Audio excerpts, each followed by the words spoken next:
Welcome to the House of Representatives. Your safety is our top priority. Please take a moment to familiarize yourself with our emergency exit plan. First, remember that illuminated exit signs will always show you the way. Please remain calm and follow these signs in an orderly manner. Now, for your specific location.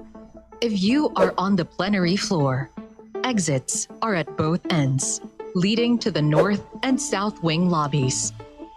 You may also use the main entrance glass doors, which open toward the flagpole area.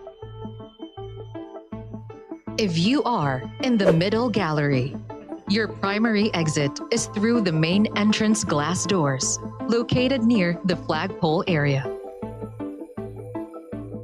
If you are in the second or third floor galleries, in addition to the main door on your level, emergency exits are located at the ends of the seat rows on both the east and west sides. All these exits will lead you to the main hallway stairways, going down to the main entrance and out to the flagpole area.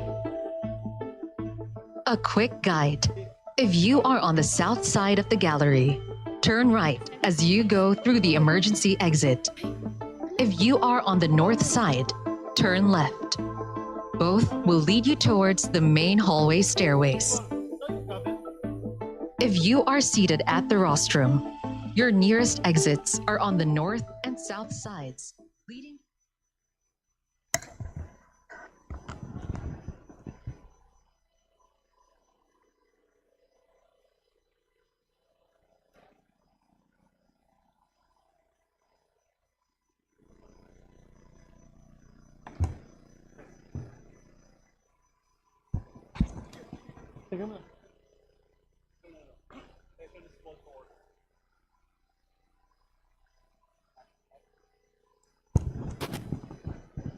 Good afternoon, mayang hapon, magandang hapon.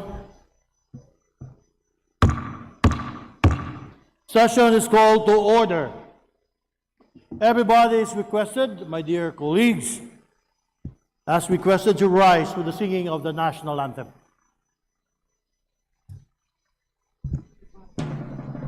Bayang magiliw, perlas ng silanganan, alam ng puso, sa titik mo'y buhay. Lupang hinirang, duyan ka ng magiting, sa manlulupit, di ka masisingil. Sa dagat at bundok, sa simoy at sa langit mong bakaw, may nilang ang tula at awit sa paglayang minamahal. Ang kisap ng watawat mo'y tagumpay na nagdidinig. Ang bituin at araw niya kailan papay magdidilim. Lupa ng araw ng aming pagsikap, buhay ay langit sa atin mo. Aming ligaya na pagmay mga atin, at mamatay ng dahil sa'yo.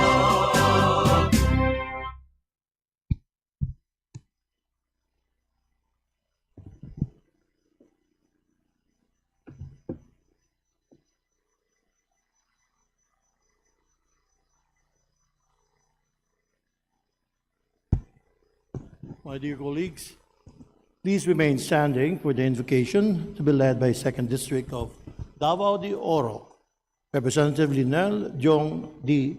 Sinesa. Let us put ourselves in the holy presence of the Lord. Heavenly Father, we come before you today with humble hearts and grateful spirit. We thank you for the gift of life, for the blessings that surround us, and for the opportunity to gather once again in this plenary hall on the assumption of our session this 4th day of May. We lift up to you our beloved country, the Philippines, and the Filipino people we are called to serve.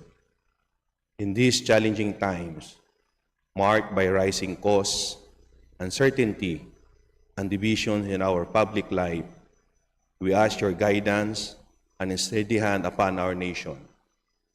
Grant us the wisdom and discernment to navigate the challenges and complexities of our time.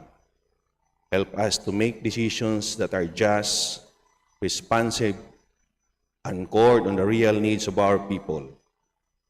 Bless this assembly, and may our work be worthy of the trust given to us by the people. All this we ask in your most holy name. Amen. Amen. The Secretary General is directed to call the roll of members. Roll call of members.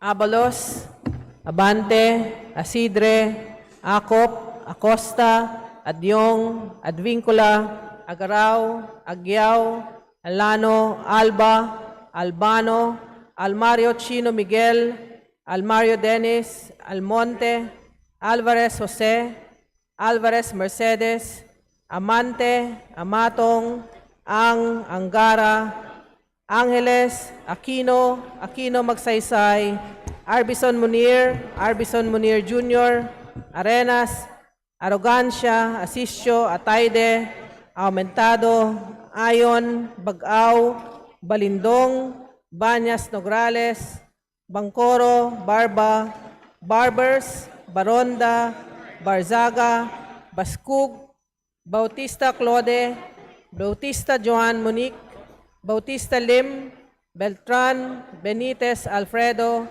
Benitez Javier Miguel, Bernos Ching, Bernos JB, Biron, Bocobo, Bulilia, Bondok, Briones, Bulot Begtang, Cagas, Calderon, Calixto, Kawagdan, Kari, Castro, Kaiton, Celeste, Sendanya, Ceniza, Chan, John Franz Norbert Joselito Almario, Chan Junard, Chua, Chuatay, Chungalaw, Ko Pilar, Coanco Jaime Eduardo Mark, Coanco Mark, Colliantes, Corvera, Cruz Agatha, Cruz Ricardo, Cruzado, Kuwa, Dagook, Dalog, Dayanghirang, Daza, De Jesus, De Lima, De Venecia, Defensor, De Gamo, Del Mar, De Los Santos, Di Makuha, Di Magila, Di Maporo Imelda, Di Maporo City Amina, Diokno, Dionisio, Domingo, Dumogan, Duterte Harold James, Duterte Omar Vincent, Duterte Paulo, D. Faustino Michael Carlos, D. Ian Paul, Elago, Emano, Enverga, Erice, Escudero, Espares, Espina, Estrella, Pereira Antonio, Pereira Jeffrey, Flores, Fortes, Frasco, Fresnedi, Fuentebella, Galang, Galeos, Garbin, Garcia Albert, Garcia Dante, Garcia Jose Arturo, Garcia Karen Hope, Garcia Maria Angela, Guardiola, Garin, Gatchalian, Gato, Glepa, Gomez, Gonzales Alexandria, Gonzales Alisa Micaela, Gonzales Christopher Sheen, Gonzales Roy, Goriseta, Guico, Gintu, Gulyas, Gutierrez, Hernandez Cherise Ann, Hernandez Dennis, Hernandez Ferdinand, Hernandez Ramil, Hofer Hasim, Oribata, Ismula, Iway, Javier, Ko Antonio, Ko Elisa, Ko Wilton, Kong Hun, Ko, Labad-Labad, Lacson, Lagbas, Lagdameo Jose Manuel, Lagdameo Monique Yasmin Maria, Lagman, Lagon, Daphne, Lagon Sani, Lara, Lazatin, Ledesma, Legacion, Legarda, Legazpi, Leviste, Libanan, Lopez, Loria, Loyola, Luistro, Lumayag, Macapagal Arroyo, Makasaet, Maceda, Madrona, Malapitan, Manguda Datu, Manikis, Marañon, Marcoleta, Marcos, Marquez, Mastura,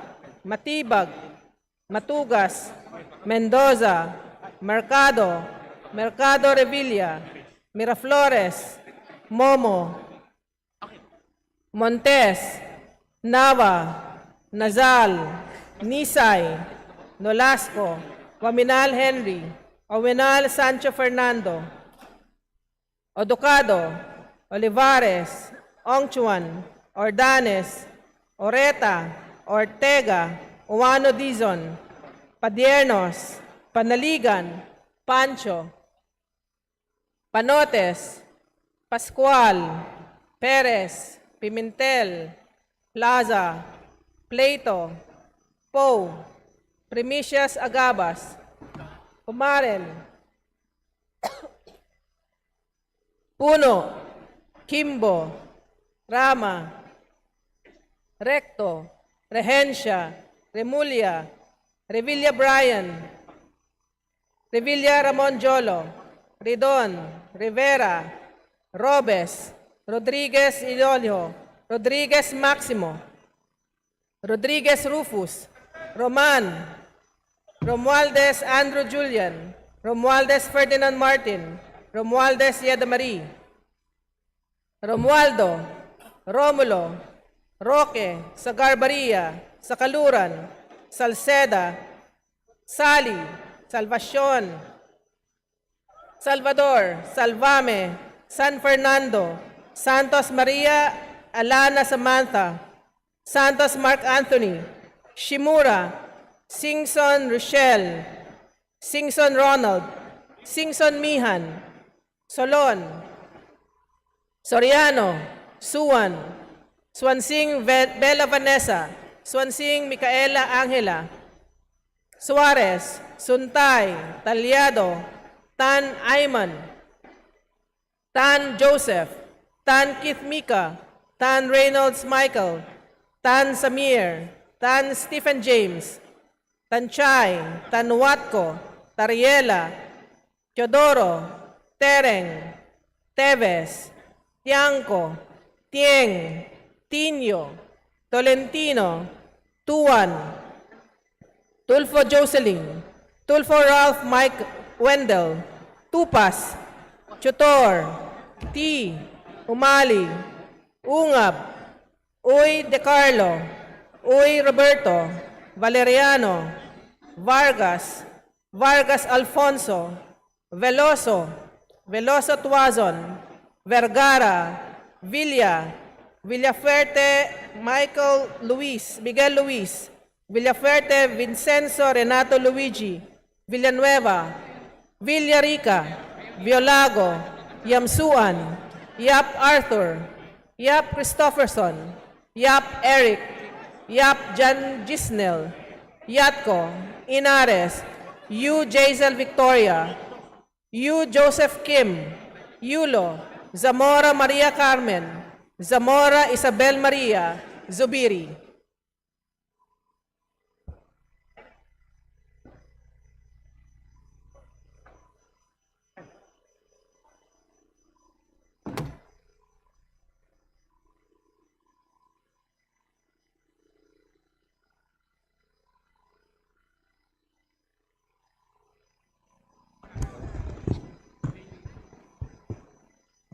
Mr. Speaker, the roll call shows that 226 members responded to the call. With 226 members responding to the call, the chair declares the presence of a quorum. Majority Leader, please. Mr. Speaker, I move to suspend session for a few minutes. Session suspended.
Journal daw po.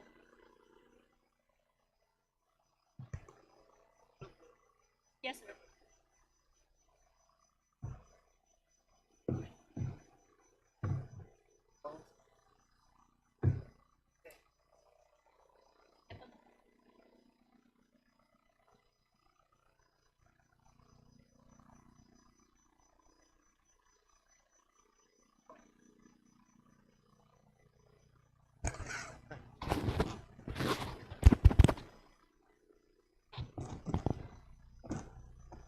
Let's start.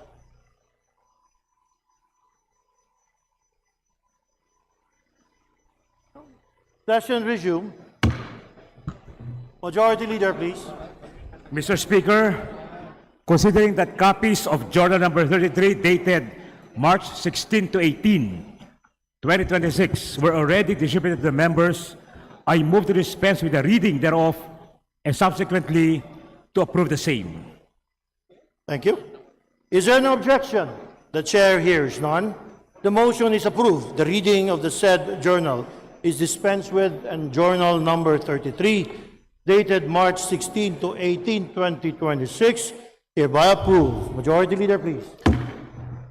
Mr. Speaker, I move to proceed with the reference of business and request that the Secretary General be directed to read the titles of bills and resolutions on first reading, as well as communications committee reports.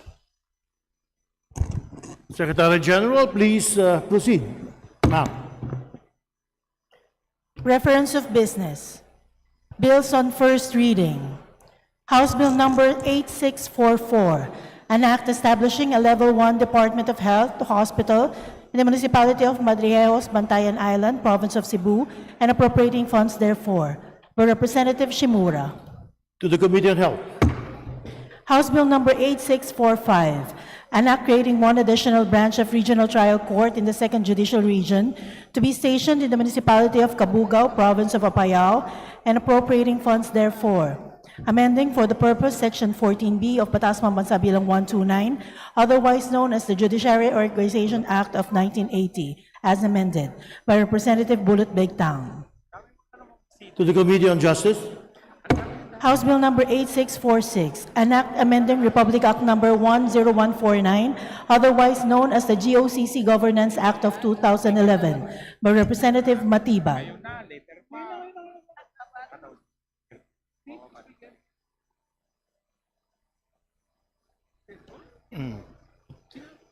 To the Committee on Government Enterprises and Privatization. Please proceed. House Bill number 8648, an act protecting Filipino consumers from arbitrary price increases of liquefied petroleum gas and promoting transparency in the Philippine downstream oil industry, amending for the purpose Sections 14, 19, and 24 of Republic Act number 8479, otherwise known as the Downstream Oil Industry Deregulation Act of 1998, by Representative Yap Eric. To the Committee on Energy. House Bill number 8649, an act mandating full disclosure of government expenditures through an open, secure, and technology-neutral digital platform with mechanisms for real-time public access, data integrity, and accountability in the use of public funds and for other purposes, by Representative Yap Eric. To the Committee on Information and Communications Technology. House Bill number 8650, an act disqualifying relatives of public officials within the fourth civil degree of consanguinity and affinity from all government contracts and providing penalties therefore, by Representative Yap Eric. To the Committee on Revision of Laws. House Bill number 8651, an act reforming the party list system, amending Republic Act number 7941, otherwise known as the Party List System Act, and for other purposes, by Representative Yap Eric. To the Committee on Suffrage and Electoral Reforms. House Bill number 8652, an act mandating the phased reduction of tollway fees on all expressways in the Philippines, providing mechanisms for implementation, funding, and review, and for other purposes, by Representative Kong Hoon. To the Committee on Transportation. House Bill number 8653, an act providing emergency relief to Filipino households and vulnerable sectors during extraordinary fuel price spikes and inflationary shocks, establishing mechanism for implementation, funding, and review, and for other purposes, by Representative Kong Hoon. To the Committee on Energy. House Bill number 8654, an act providing for a comprehensive and responsive civil registration and vital statistics system, amending for the purpose Republic Act number 3753 or the Philippine Civil Registry Act of 1930 and providing funds therefore. By Representative Digamo. To the Committee on Population and Family Relations. House Bill number 8655, an act strengthening the architecture profession, amending for the purpose certain provisions of Republic Act number 9266, otherwise known as the Architecture Act of 2004, by Representative Singson Richel. To the Committee on Civil Service and Professional Regulation. House Bill number 8656, an act creating the Council for the Built Environment, appropriating funds therefore and for other purposes, by Representative Singson Richel. To the Committee on Civil Service and Professional Regulation. House Bill number 8657, an act further amending Presidential Decree number 449, also known as the Cockfighting Law of 1974, as amended, and Presidential Decree number 1802-A, empowering the barangay chairperson in the local government units in the regulation of cockfighting during barangay fiestas, by Representative EY. To the Committee on Games and Amusement. House Bill number 8658, an act upgrading the classification of Lipa District Office of the Land Transportation Office in Lipa, Batangas from Class C to Class A District Office and appropriating funds therefore, by Representative Recto. To the Committee on Transportation. House Bill number 8659, an act strengthening the decentralized governance of basic education, amending for the purpose Republic Act number 9155, otherwise known as the Governance of Basic Education Act of 2001, and providing funds therefore, by Representatives Romulo and Roman. To the Committee on Basic Education and Culture. House Bill number 8660, an act prohibiting and suspending the imposition and implementation of any new national tax and any increase in any existing national tax, and imposing a temporary moratorium on any new local tax and any increase in local tax rates and for other purposes, by Representative Suarez. To the Committee of Ways and Means. House Bill number 8661, an act promoting the adoption of digital payments for financial transactions of the government and all merchants, by Representative Lagbas. To the Committee on Banks and Financial Intermediaries. House Bill number 8662, an act mandating scholarship beneficiaries to plant a tree or any plant in their backyard or community as a form of contribution in exchange for the monetary assistance they receive and for other purposes, by Representative Yolago. To the Special Committee on Reforestation. House Bill number 8663, an act to establish a grant program to provide vision care to children, by Representative Yolago. To the Committee on Welfare of Children. House Bill number 8664, an act providing for the employment of a mental health officer in every city and municipality in the Philippines, by Representative Yolago. To the Committee on Health. House Bill number 8665, an act providing for the mandatory appointments of municipal and city agriculturists and veterinarian officers, amending for the purpose certain provisions of Republic Act number 7160, otherwise known as the Local Government Code of 1991, by Representative Barbers. To the Committee on Local Government. House Bill number 8666, an act providing for the Magna Carta of Barangay Health Workers, by Representative Ang. To the Committee on Local Government. House Bill number 8667, an act increasing the asset threshold of barangay micro-business enterprises, amending for the purpose Republic Act number 9178, otherwise known as the Barangay Micro-Business Enterprises Act of 2002, by Representative Barbers. To the Committee on Micro, Small, Medium Enterprises Development. House Bill number 8668, an act mandating the construction of the Zamboanga Peninsula Expressway with a parallel railway system and appropriating funds therefore, by Representative Amatong. To the Committee on Transportation. House Bill number 8669, an act further amending Republic Act number 7277, otherwise known as the Magna Carta for Persons with Disability, as amended, and to provide for the lifetime validity of identification cards issued to persons with permanent disability, by Representative Soriano. To the Special Committee on Persons with Disabilities. House Bill number 8670, an act declaring a one-month tax holiday, exempting compensation income from income tax and for other purposes, by Representative Soriano. To the Committee on Ways and Means.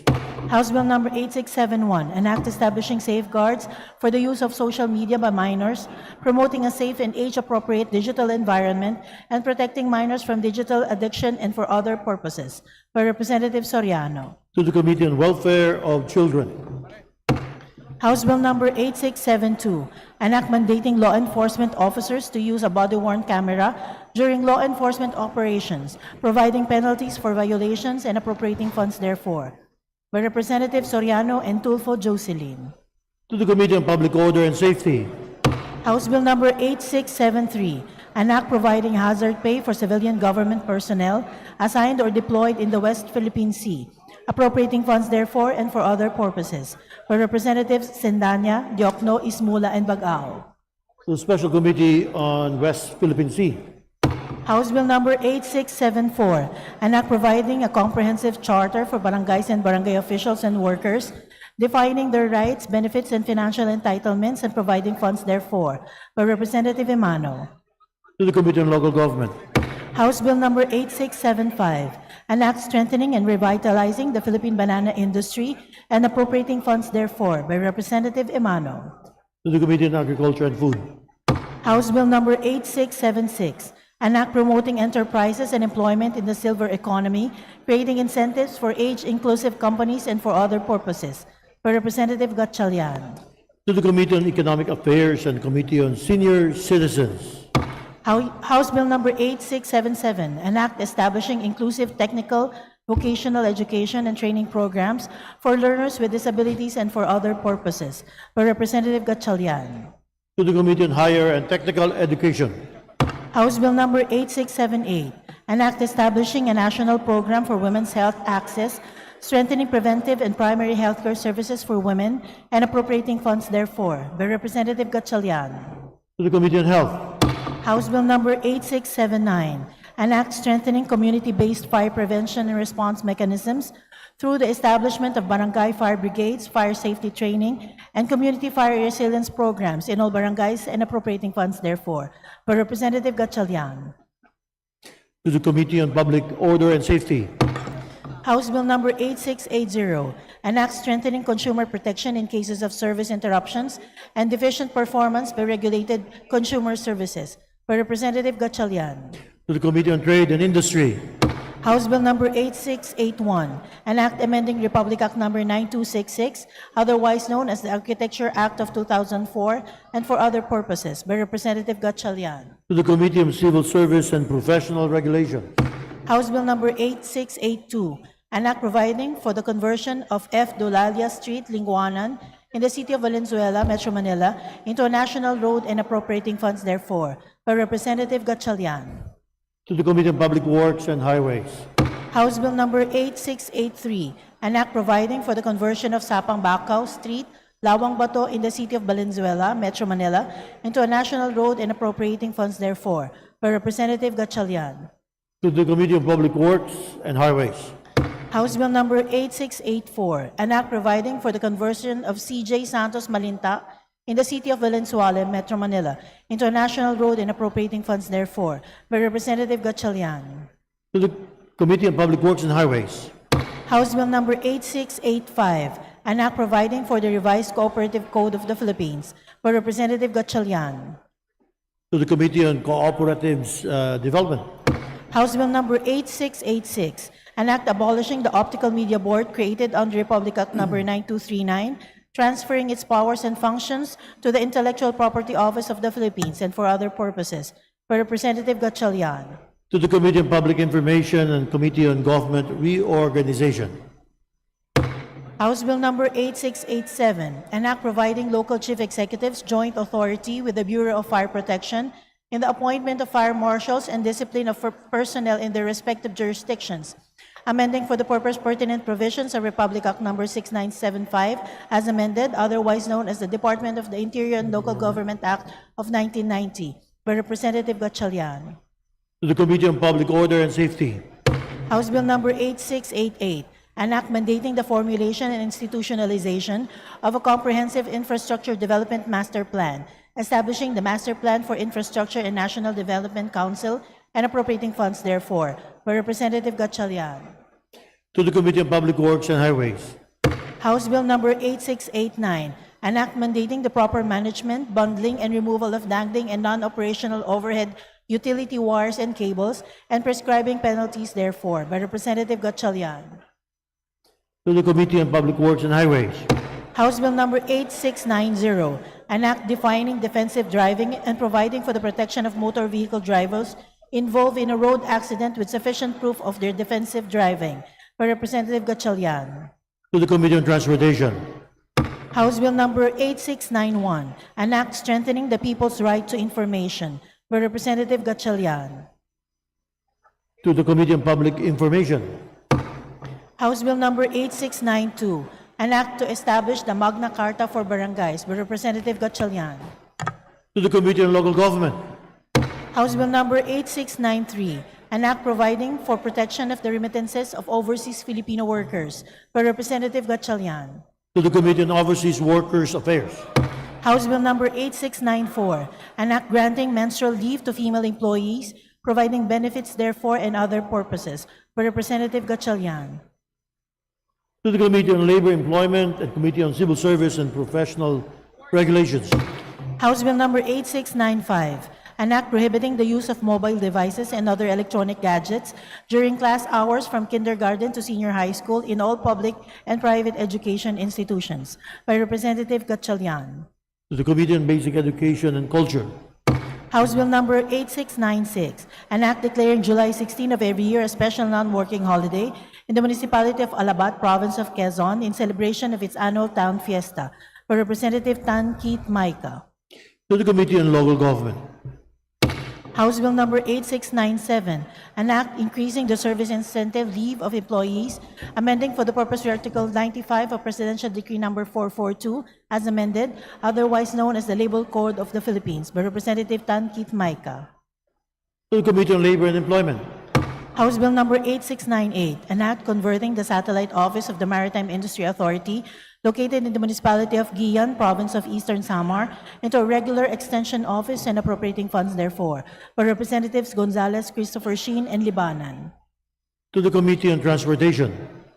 House Bill number 8701, an act mandating higher education institutions to digitalize processing systems of academic records and to provide copies thereof free of charge to fresh graduates who are applying for employment, by Representative Marcos. To the Committee on Higher and Technical Education.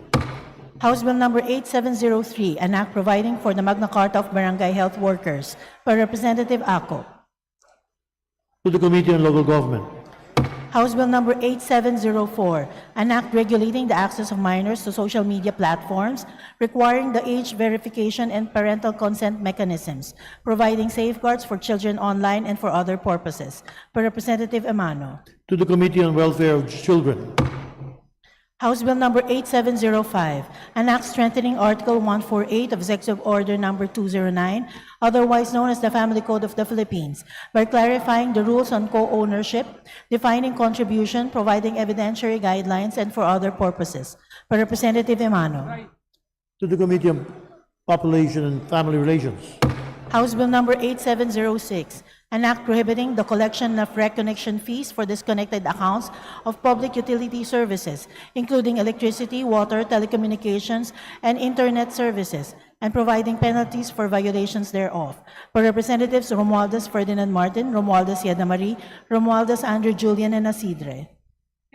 To the Committee on Trade and Industry. House Bill number 8707, an act establishing the Philippine Critical Information Infrastructure Protection Framework, mandating cybersecurity standards for vital industries, providing cyber defense grants for small and medium enterprises, and appropriating funds therefore, by Representatives Tulfo Jocelyn and Tulfo Ralph Wendell. To the Committee on Information and Communications Technology. House Bill number 8708, an act further amending Batas Pambansa Bilang 22, otherwise known as the Bouncing Checks Law, to strengthen the proof of notice of dishonor, simplify its service, and for other purposes, by Representatives Tulfo Jocelyn and Tulfo Ralph Wendell. Committee on Banks and Financial Intermediaries. House Bill number 8709, an act enhancing the prosecution of online investment fraud and voice phishing, defining prima facie evidence for digital fraud, amending for the purpose Republic Act number 10175 and for other purposes, by Representatives Tulfo Jocelyn and Tulfo Ralph Wendell. To the Committee on Information, Communications, Technology. House Bill number 8710, an act strengthening the implementation of Animal Welfare Act through the establishment of public veterinary clinics in every city and municipality and the development of animal shelter facilities and services at the local level and for other purposes, by Representative Lazatin. To the Committee on Agriculture and Food.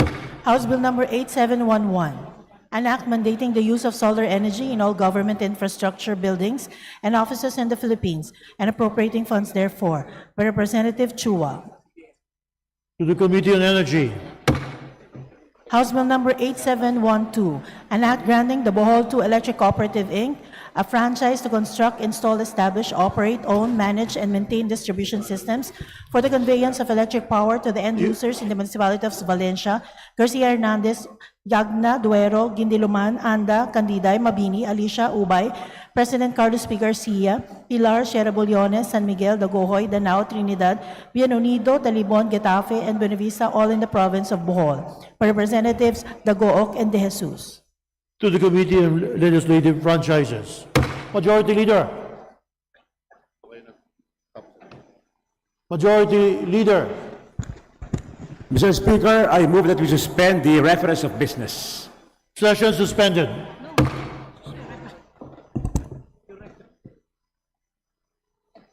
Okay na.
Sessions resumed. Majority Floor Leader. Ladies and gentlemen, the Speaker of the House, Faustina Bojidi, will now address the body.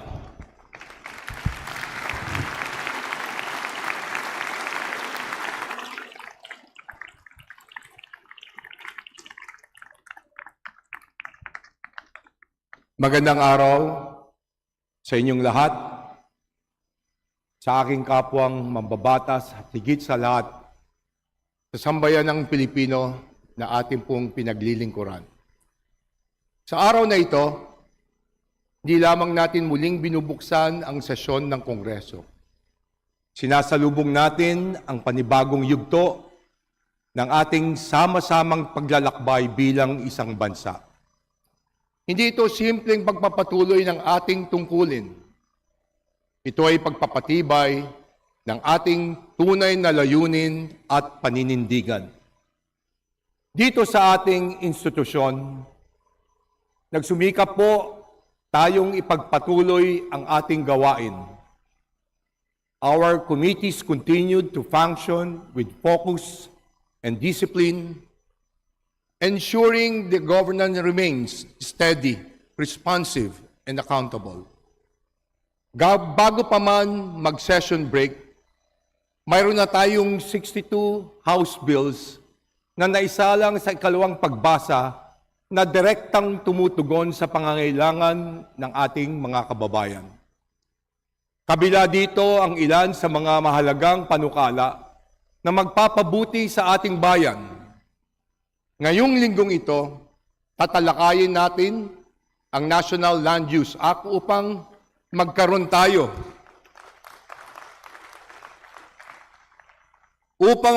tayo ng malinaw at pangmatagalang plano sa pagkamit ng ating lupa at likas yaman. Panahon na rin na upang pagtibayin natin ang panukalang batas para sa 4 Ps upang matiyak ang tulong sa ating mga pinakamahihirap na kababayan ay mananatiling maayos at sapat at napapanahon.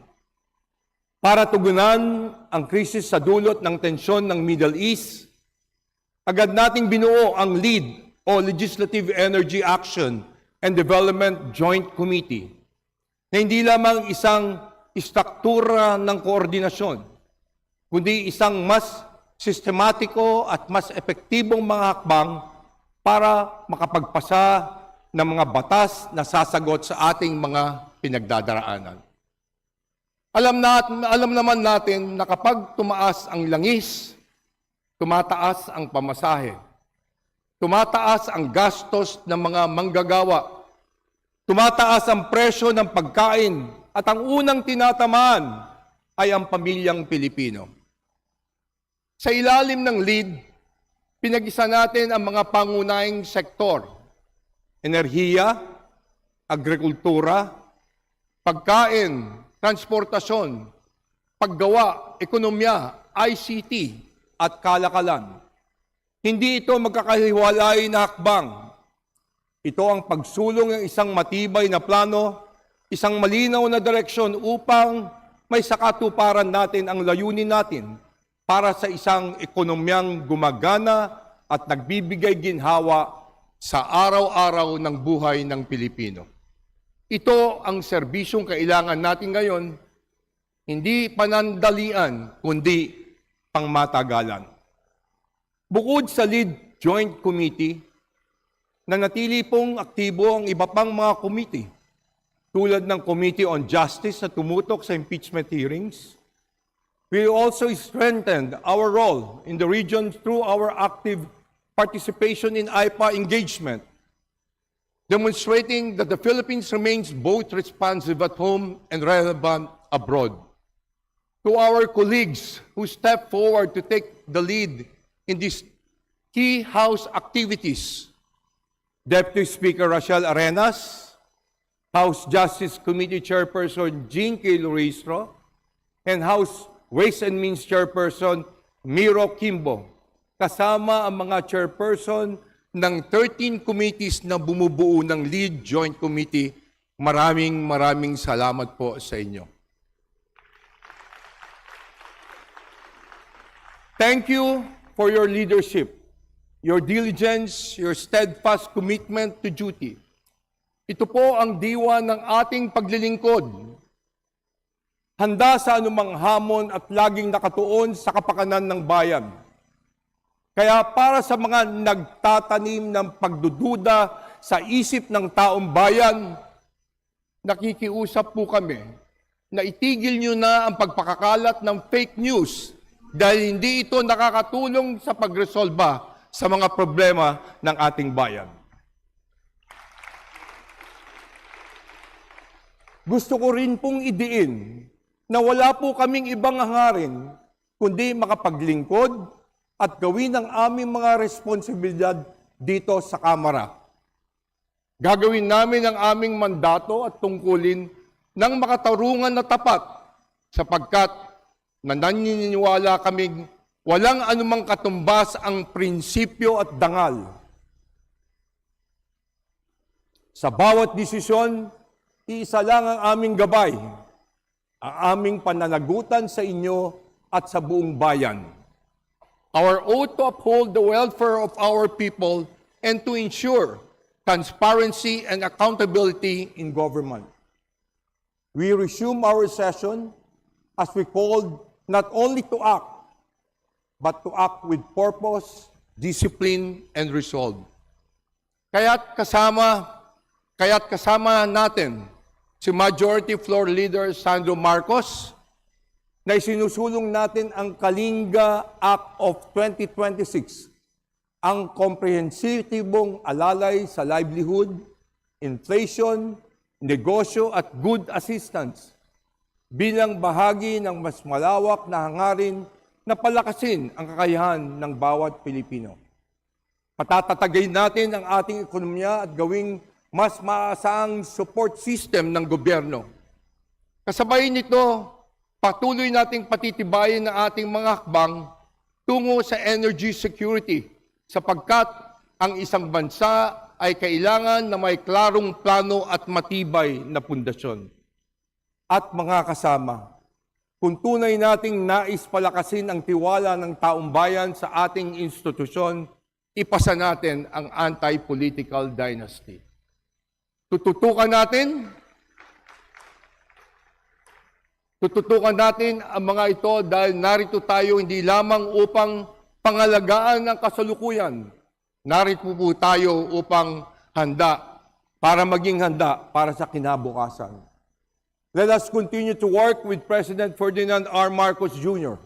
and move forward with a whole-of-government approach, coordinated, decisive, and anchored on long-term national interests. Sama-sama po nating itaguyod ang isang bagong Pilipinas. Tumindig tayo para sambayan ng Pilipino. Kumilos tayo ng may tapang, may bilis, at may maliwanag na hangarin. Inuulit ko po, walang katumbas ang ating prinsipyo at dangal. Lalo na pag ang usapin ay pananagutan. When it comes to fulfilling our mandate and our duty to uphold the interests of our people, we will not compromise and we will not waver. So let us move forward with conviction, unity, and purpose. Maraming salamat po. Mabuhay ang kapulungan ng kinatawan. Mabuhay ang sambayan ng Pilipino.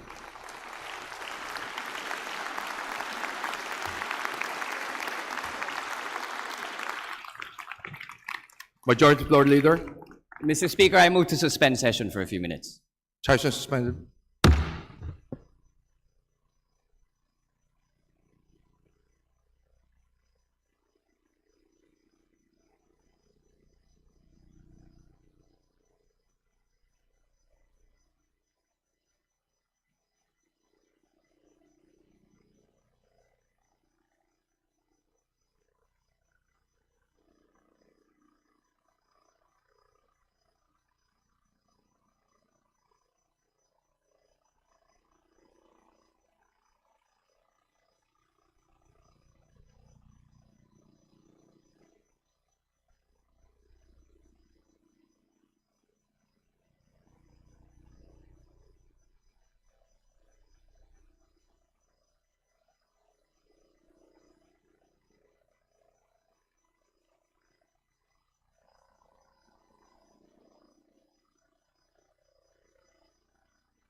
Session will now resume.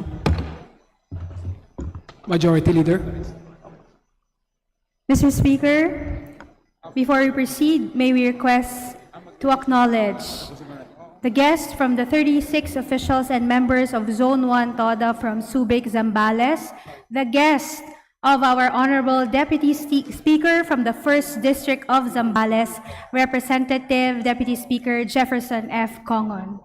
They are the following: their President, Fernando Batingan, Vice President Rolando Morales, the Secretary, Cecilia Rocio, Treasurer Camila Apostol, Auditor Roberto Bagares, PRO Jimmy Paule, Board of Trustees members Eduardo Estrada, Ronaldo Daco, Miguel Beltran, Federico Lacap, Renato Faundo, Armando de Guzman, Gian Favor, Rene Cultura, Muammar Jalaluddin, Ryan Christian Farce, Juanilio Dioyan, Raymond Rovero, Jefferson Togadi, Ryan De La Cruz, Renato Baliwag, Alfredo Arcangel Jr., Renato Labio, Arnold Reyes, Rafael Pichay, Eduardo Pichay Jr., Edwin Huico, Robert Guevara, Martha Labe, Dario Mingito, Jose Jeronimo Jr., Eduardo Villanueva, Romeo Diaño, Frankie Beltran, Joel Calimbas, and Ronnie Salboza. To my guest from the Zone 1 TODA, Subic, Zambales, welcome to the House of the People. Majority Leader. Mr. Speaker, we also wish to recognize the guests of the representative from the 3rd District of Cotabato, Honorable Maria Alana Samantha T. Santos. They are from the Department of Education, Region 12, SDS Romelito G. Flores, Norman S. Valeroso, and Karen May Barato. To the guest of Honorable Maria Alana Samantha Santos from the Department of Education, welcome to the House of the People.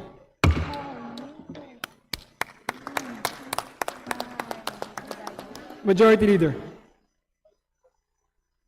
Mr. Speaker, we would like to recognize the guests of Gabriela Women's Party List, Representative Sarah Jane Ilago, divorce advocates from the Divorce for the Philippines Now International, Ms. Cecil Hueco, Danilo Parino, Mikhail Gamboa, Analiza David, Sara Abelia, Presca Antonio, Robelen Songco, Emily Dilag, Teresita Sierra, Evelyn Costales, Rowena Tacorda, Winston Ibanez, Mary Rose Rosas, Gwen Montaño, Nia Gilogo, Julian Stefani Malong,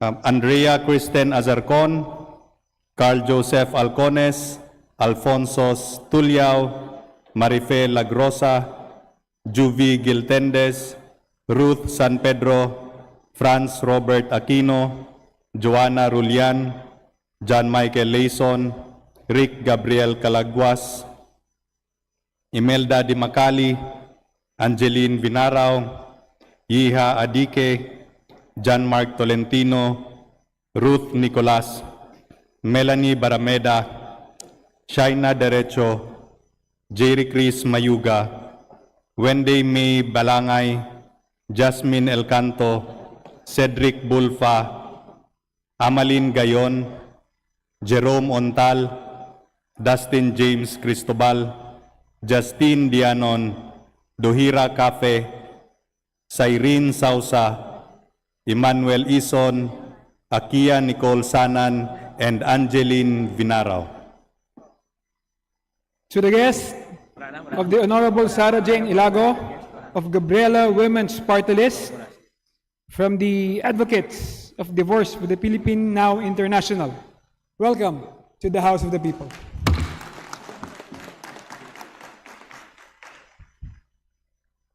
Majority Leader. Mr. Speaker, we'd like to acknowledge the guests of Honorable Edwin L. Cruzado representative the 1st District of Cotabato. They are the delegates and organizers of the Youth Policy Builders Lab, namely Attorney Earl Gwen Padayaw, Isley Nicole Ricato D, Patrick Emmanuel Malig, Gabriel Victor Martinez, RJ Emmanuel Hardinian, and Shane Rivera. To the guest of Honorable Edwin L. Cruzado of the representative 1st District of Cotabato, welcome to the House of the People. Majority Leader. Mr. Speaker, I move that we resume the reference of business. Is there any objection? Hearing none, motion approved.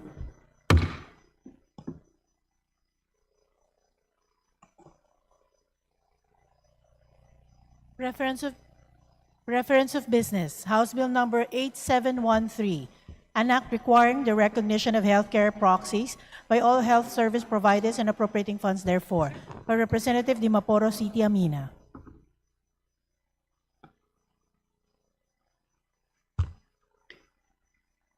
To the Committee on Health.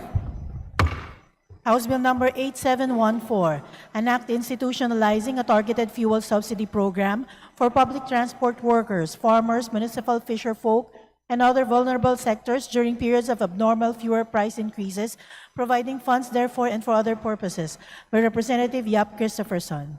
To the Committee on Energy. House Bill number 8715, an act providing immediate economic relief measures in response to fuel price hikes, by Representative Tiangco. To the Committee on Energy.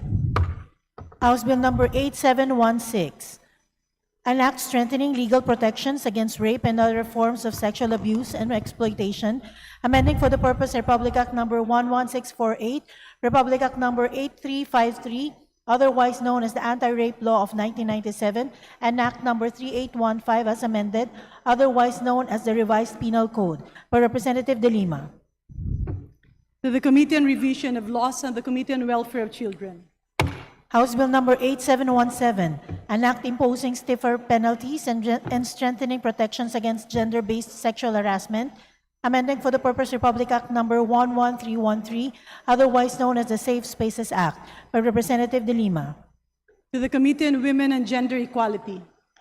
House Bill number 8718, an act upholding and promoting campus journalism and campus press freedom, repealing for the purpose Republic Act number 7079, entitled an act providing for the development and promotion of campus journalism and for other purposes, penalizing violations against campus press freedom and for other purposes, by Representative De Lima. To the Committee on Higher and Technical Education. House Bill number 8719, an act establishing a 10-kilometer municipal fishing buffer zone beyond municipal waters, protecting municipal fishing and artisanal fisherfolks, amending for the purpose sections 4 and 18 of Republic Act number 8550, otherwise known as the Philippine Fisheries Code of 1998, as amended and for other purposes, by Representative Yap Eric. To the Committee on Aquaculture and Fisheries Resources. House Bill number 8720, an act strengthening coconut farmers' participation in the utilization of the Coconut Farmers and Industry Trust Fund, amending for the purpose certain provisions of Republic Act number 11524, otherwise known as the Coconut Farmers and Industry Trust Fund Act, and for other purposes, by Representative Yap Eric. To the Committee on Agriculture and Food. House Bill number 8721, an act mandating the establishment of fisherfolk resettlement areas by the Department of Agriculture, Department of Human Settlements and Urban Development, Department of Environment and Natural Resources, and local government units, amending for the purpose Section 108 of Republic Act number 8550, otherwise known as the Philippine Fisheries Code of 1998, as amended, by Representative Yap Eric. To the Committee on Aquaculture and Fisheries Resources. House Bill number 8725, an act providing for the conversion of JCT Loay Interior Road, Poblacion, Dagohoy, La Esperanza, Taming, Danao Road, located in the province of Bohol, into a national road and appropriating funds therefore, by Representative Aumentado. To the Committee on Public Works and Highways. House Bill number 8726, an act mandating the installation and utilization of solar energy systems in all government buildings and offices, providing funds therefore and for other purposes, by Representative Aumentado. To the Committee on Energy. House Bill Number 8727, an act establishing comprehensive therapy and support centers for children with special needs, including attention deficit hyperactivity disorder and autism spectrum disorder in every province and highly urbanized city nationwide, and appropriating funds therefore, by Representative Aumentado. To the Committee on Health. House Bill Number 8728, an act amending Republic Act Number 7942, otherwise known as the Philippine Mining Act of 1995 and other pertinent laws, to enhance the share of provincial government units in the income derived from large-scale quarrying operations. Per Representative Aumentado. To the Committee on Natural Resources.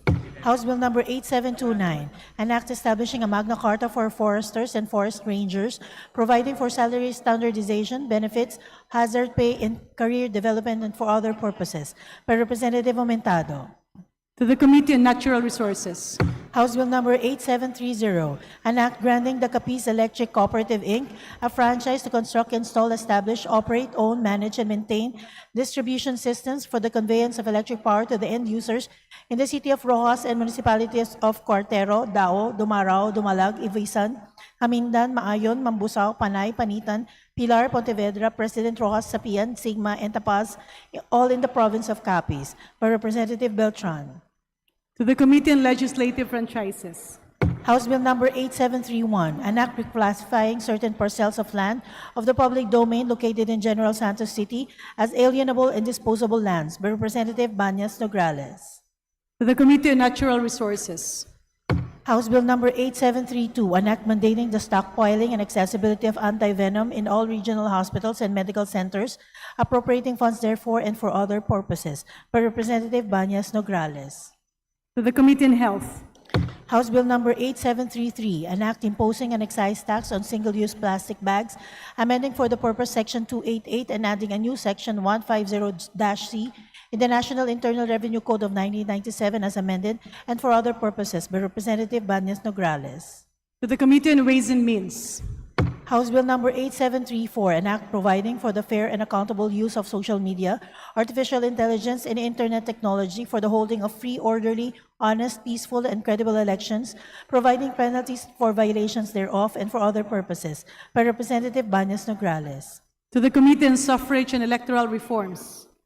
House Bill Number 8735, an act amending Republic Act Number 6770, otherwise known as the Ombudsman Act of 1989, to strengthen the Office of the Ombudsman by enhancing its investigatory powers, defining inordinate delay, increasing its budget allocation, enhancing human resources, and improving the recruitment and training of personnel, and for other purposes. By Representative Banyas Nograles. To the Committee on Justice. House Bill Number 8736, an act further amending Section 450 of Republic Act Number 7160 as amended by Republic Act of 9009 to include income from plantation-based industries and large-scale agriculture in the computation of municipal income for purposes of cityhood. By Representative Banyas Nograles. To the Committee on Local Government. House Bill Number 8737, an act creating a system of partnership between local governments and civil society organizations through the establishment of a People's Council in every local government unit, prescribing its powers and functions. By Representative Odocado. To the Committee on Local Government. House Bill Number 8738, an act integrating voter education in the junior and senior high school curricula. By Representative Odocado. To the Committee on Basic Education and Culture.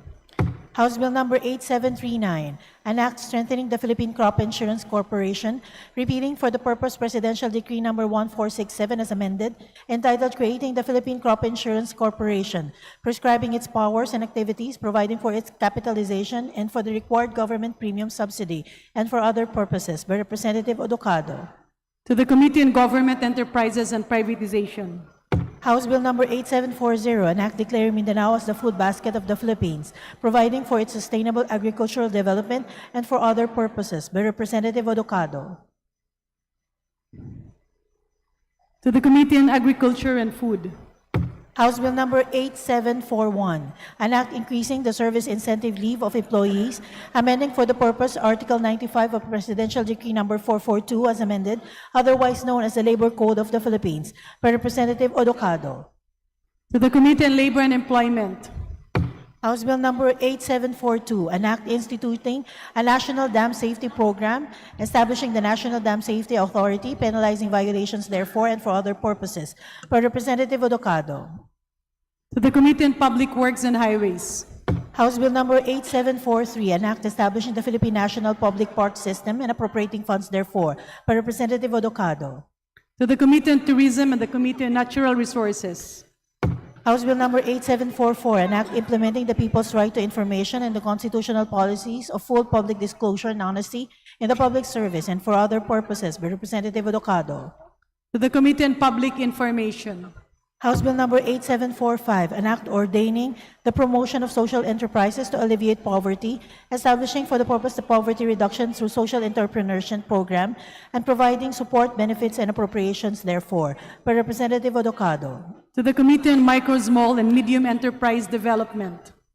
House Bill number 8746, an act providing for a rural employment assistance program and appropriating funds therefore, by Representative Odocado. To the Committee on Labor and Employment.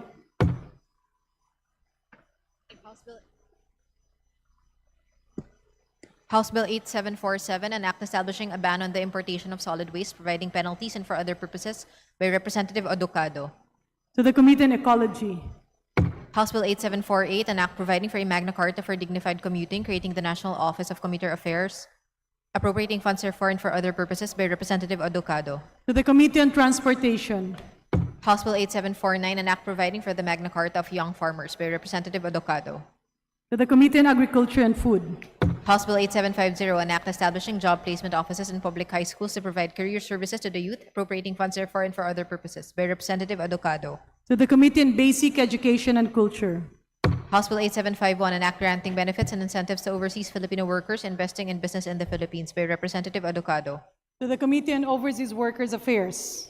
House Bill 8752, an act defining and penalizing road rage, providing administrative sanctions and for other purposes, by Representative Olivares. To the Committee on Transportation. House Bill 8753, an act strengthening national defense against espionage, cyber espionage, and unauthorized foreign intelligence activities, protecting classified government information and critical information infrastructure, establishing a national framework for counter-espionage and cyber intelligence defense, prescribing penalties for violations and for other purposes, by Representative Olivares. To the Committee on Revision of Laws and the Committee on National Defense and Security. House Bill 8754, an act mandating the formulation and institutionalization of a comprehensive infrastructure development master plan, establishing the Master Plan for Infrastructure and National Development Council, and appropriating funds therefore, by Representative Olivares. To the Committee on Public Works and Highways. House Bill 8755, an act strengthening the regulation of online transactions involving health products, expanding the powers of the Food and Drug Administration under Republic Act No. 9711, and enhancing Republic Act No. 11967, imposing liability on digital platforms and for other purposes, by Representative Olivares. To the Committee on Health.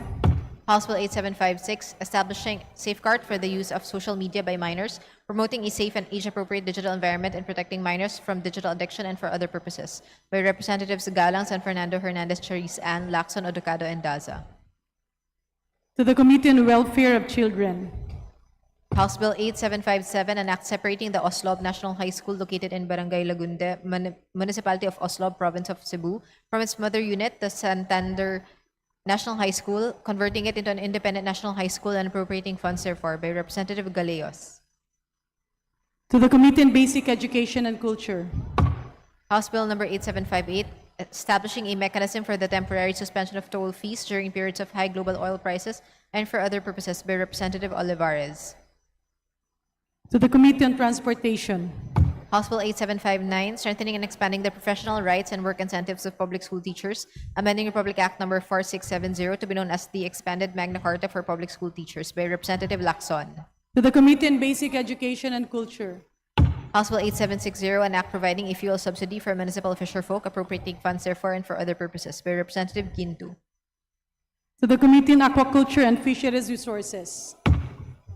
House Bill 8761, an act establishing a National Science High School in Barangay Santa Isabel, Municipality of Dinalupihan, Province of Bataan, to be known as the Bataan National Science High School, Dinalupihan, and appropriating funds thereof, by Representative Garcia Maria Angela. To the Committee on Basic Education and Culture. House Bill 8762, an act prohibiting the manufacture, importation, distribution, sale, advertisement, and use of electronic nicotine and non-nicotine delivery systems, including electronic cigarettes, vapes, and heated tobacco products, imposing liability on online platforms, strengthening border control measures, establishing strict liability in protected places, and providing penalties therefor, by Representative Garcia Maria Angela. To the Committee on Trade and Industry and the Committee on Health.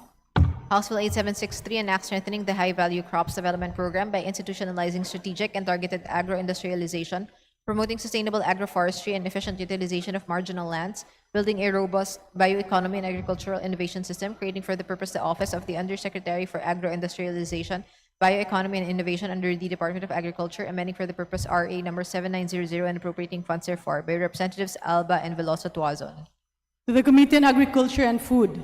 House Bill 8764, an act segregating Lot 3 and Lot 4 of Barangay Kias, Baguio City from military reservation under Proclamation number 2405, converting them into alienable and disposable public land and declaring the same open for the disposition to bona fide qualified applicants and/or applicants under Republic Act number 730 or Republic Act number 10023, by Representative Domogan. To the Committee on Natural Resources. House Bill number 8765, an act amending Republic Act number 7581, otherwise known as the Price Act, as amended by Republic Act number 10623 to include gasoline and diesel as prime commodities and for other purposes, by Representatives Tino, Elago, and Co. To the Committee on Energy. House Bill 8766, an act regulating the downstream petroleum industry, repealing Republic Act number 8479, otherwise known as the Downstream Oil Industry Deregulation Act of 1998, and for other related purposes, by Representatives Tino, Elago, and Co. To the Committee on Energy.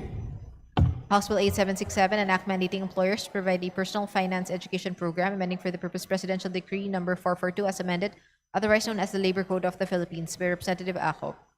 To the Committee on Labor and Employment. House Bill number 8768, an act providing sick leave and vacation leave benefits to all employees, amending for the purpose Article 95 of Presidential Decree number 442 as amended, otherwise known as the Labor Code of the Philippines, by Representative Acop. To the Committee on Labor and Employment. House Bill 8769, an act instituting a national minimum wage system, amending for the purpose Presidential Decree number 442, otherwise known as the Labor Code of the Philippines as amended, by Representative Acop. To the Committee on Labor and Employment. House Bill 8770, an act establishing the National Strategic Fuel Reserve and the Targeted Fuel Relief Program and providing funds therefor, by Representative Suntay. To the Committee on Energy. House Bill 8771, an act amending certain provisions of Republic Act number 9482, otherwise known as the Anti-Rabies Act of 2007, to strengthen rabies prevention, promote responsible pet ownership, and prescribe penalties for non-compliance, by Representative Chuatay. To the Committee on Local Government. House Bill number 8772, an act establishing a mechanism for the institutionalization of the construction of disaster-resilient evacuation centers in every city nationwide and defining the most disaster-prone areas of the country, providing funds therefor and for other purposes, by Representative Chuatay. To the Committee on Disaster Resilience.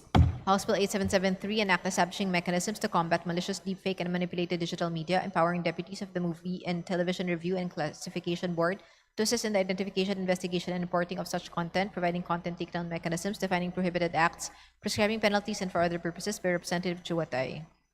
To the Committee on Information and Communications Technology.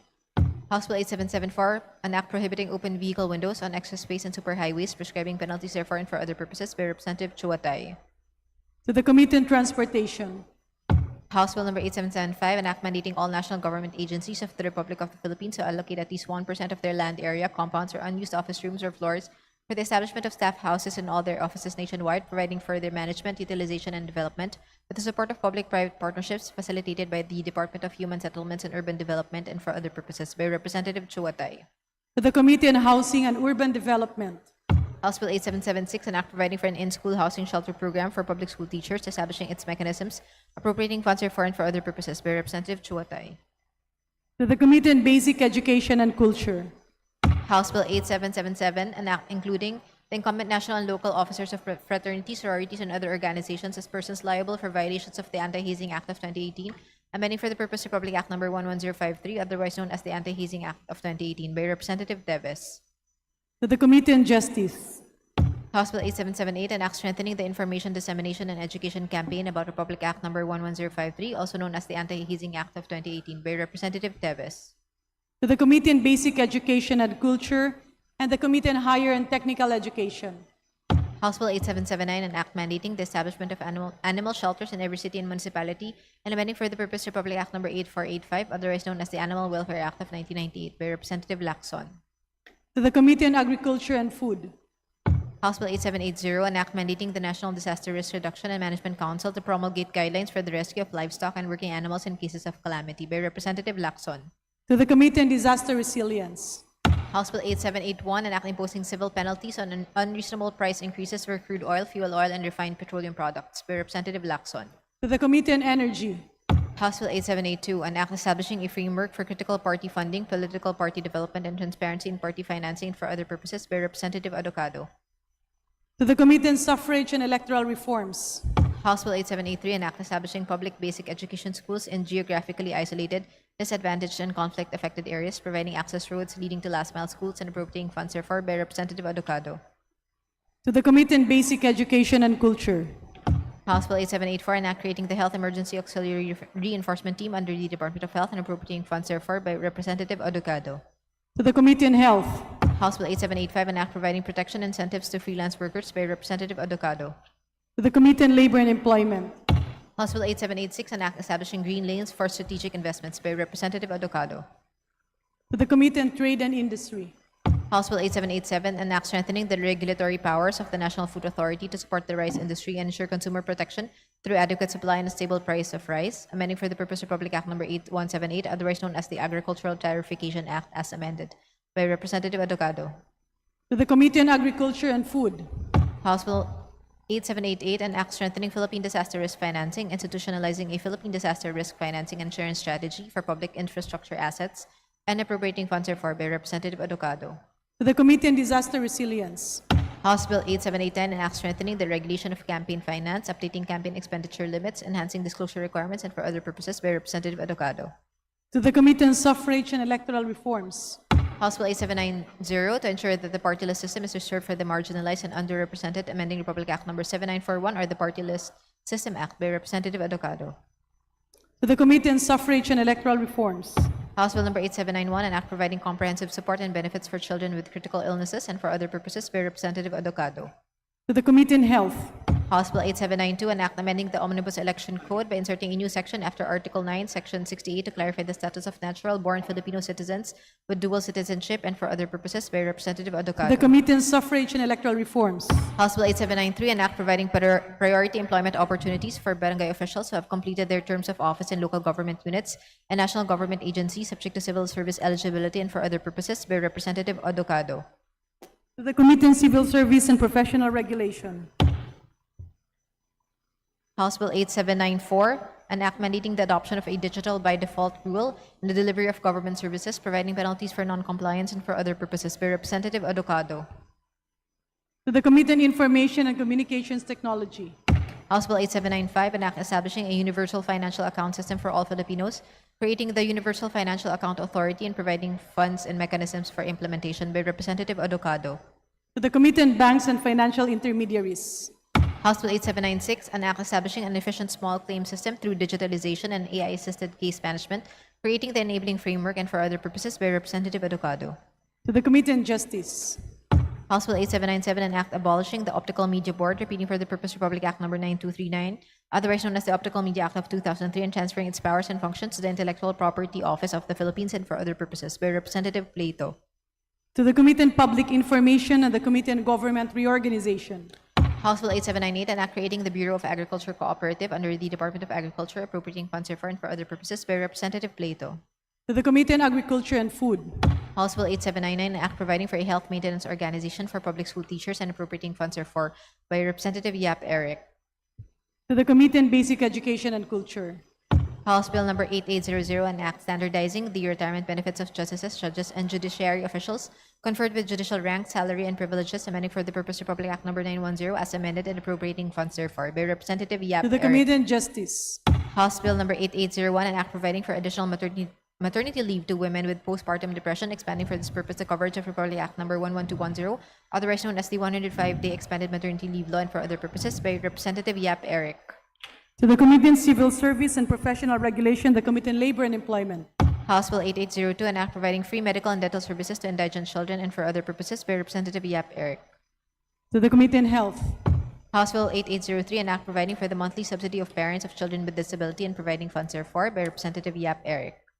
To the Special Committee on Persons with Disabilities. House Bill 8804, an act mandating an accident and life insurance coverage for construction workers by Representative Yap Eric. To the Committee on Labor and Employment. House Bill 8805, an act establishing a National Cancer Center to be known as the National Cancer Center of the Philippines and appropriating funds therefore by Representative Yap Eric. To the Committee on Health. House Bill 8806, an act providing monthly maintenance medication support for senior citizens and providing penalties therefore by Representative Yap Eric. To the Committee on Senior Citizens. House Bill 8807, an act strengthening startup development and enhancing fiscal incentives for private sector participation, amending for the purpose Republic Act Number 11337, otherwise known as the Innovative Startup Act, by Representative Yap Eric. To the Committee on Trade and Industry. House Bill 8808, an act strengthening the national preparedness and response to the public health emergencies, establishing a medical reserve corps under the Department of Health, appropriating funds therefore and for other purposes, by Representative Yap Eric. To the Committee on Health. House Bill 8809, an act increasing the penalties for the refusal of hospitals and medical clinics to administer appropriate initial medical treatment and support in emergency or serious cases, amending for the purpose Batas Pambansa Bilang 702, otherwise known as the Anti-Hospital Deposit Law, as amended and for other purposes, by Representative Yap Eric. To the Committee on Health. House Bill 8810, an act mandating all correctional, custodial, and detention facilities to implement a contraband detection and control system and providing penalties for possessing, introducing, or aiding and abetting the entry of contraband inside such facilities, by Representative Yap Eric. To the Committee on Justice. House Bill 8811, an act strengthening the implementation of Republic Act 7600 as amended by Republic Act Number 10028 by requiring the establishment of lactation stations in rural health units and barangay health station centers and providing for DOH standard human milk banks and for other purposes, by Representative Lazatin. To the Committee on Health. House Bill 8812, an act strengthening energy supply stability, ensuring system resilience, and institutionalizing a rules-based national energy emergency framework pursuant to Executive Order Number 110, Series of 2026, by Representative Olivares. To the Committee on Energy. House Bill 8813, an act allowing accessory dwelling units and microhomes in residential lots nationwide, simplifying permits, providing incentives to homeowners and builders, promoting modular housing technologies, and accelerating affordable housing supply and appropriating funds therefore, by Representatives Villaferte Vincenzo Renato Luigi, Villaferte Miguel Luis, Horibata, and Redon. To the Committee on Housing and Urban Development.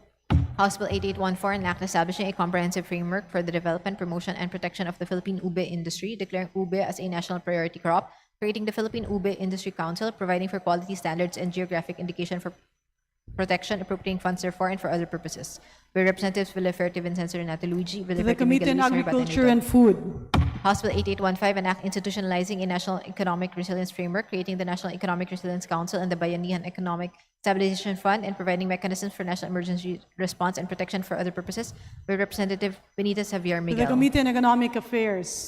House Bill 8816, an act granting a temporary 30-day grace period for the payment of residential electric bills of lifeline consumers, low-income households, and micro, small, and medium enterprises during a declared national energy emergency, prohibiting disconnection during the grace period, prohibiting the imposition of interest, penalties, and other charges thereon and for other purposes, by Representative Degamo. To the Committee on Energy. House Bill 8817, an act penalizing the malicious and deliberate dissemination of false information that undermines public order and national security, strengthening regulations on fake news through digital platforms and for other purposes, by Representative Ataide. To the Committee on Public Information and the Committee on Information and Communications Technology. House Bill 8818, an act providing targeted subsidies for fuel, electricity, and food security to vulnerable sectors during a declared state of energy emergency or similar crisis and for other purposes, by Representative Hernandez Chariz Ann. To the Committee on Social Services. House Bill 8819, an act further strengthening the government service insurance system, by Representatives Tino Elago and Co. To the Committee on Government Enterprises and Privatization. House Bill 8820, an act mandating a maximum of 4 teaching loads for public school teachers, by Representatives Tino Elago and Co.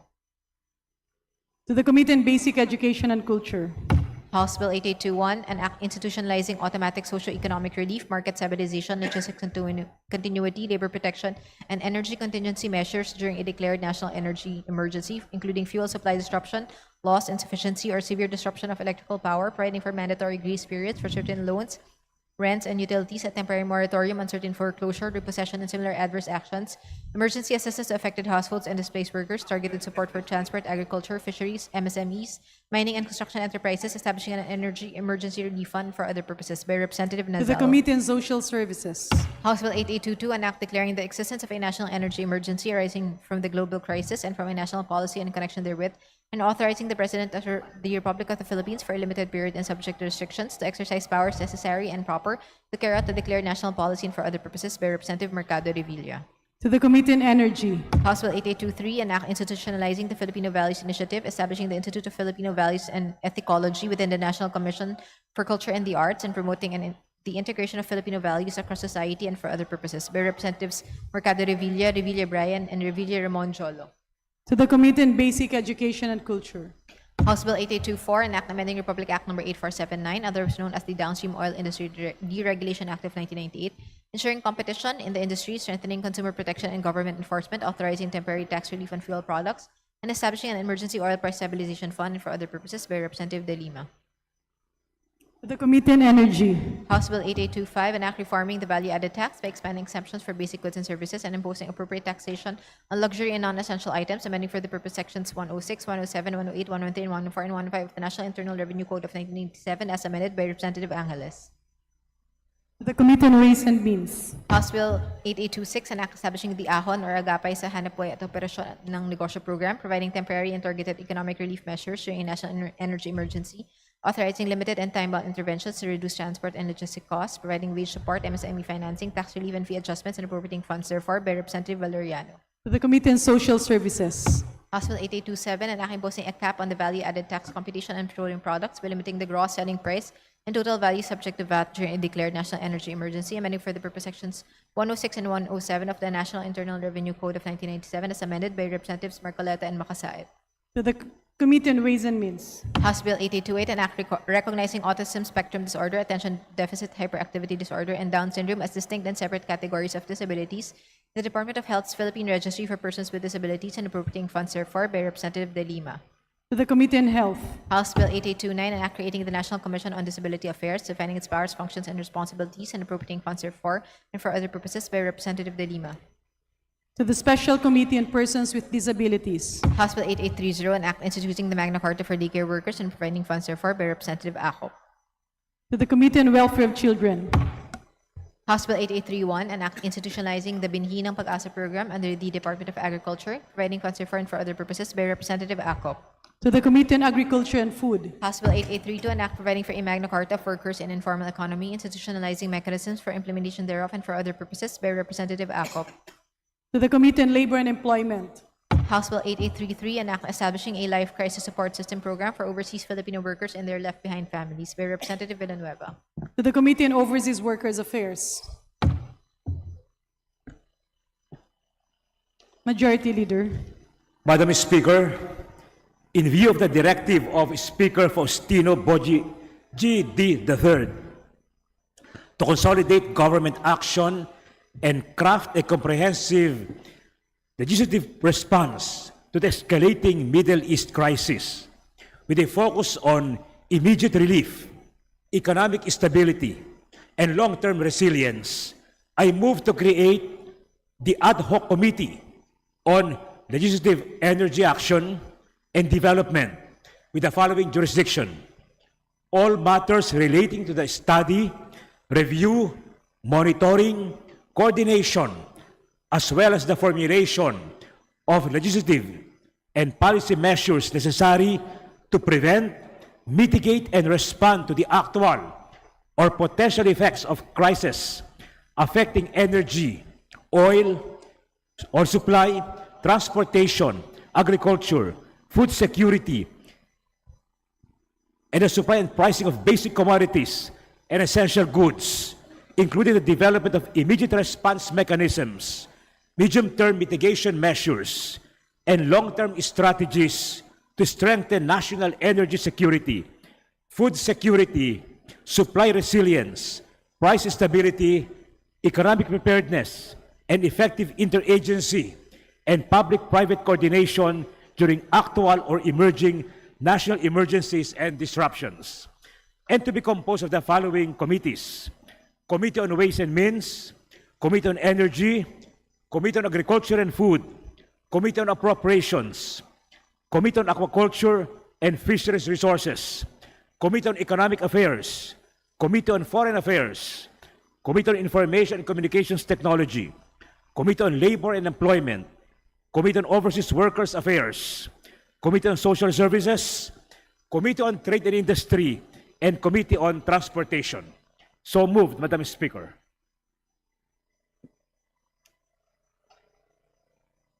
Is there any objection? The chair hears none. The motion is approved. Majority Leader.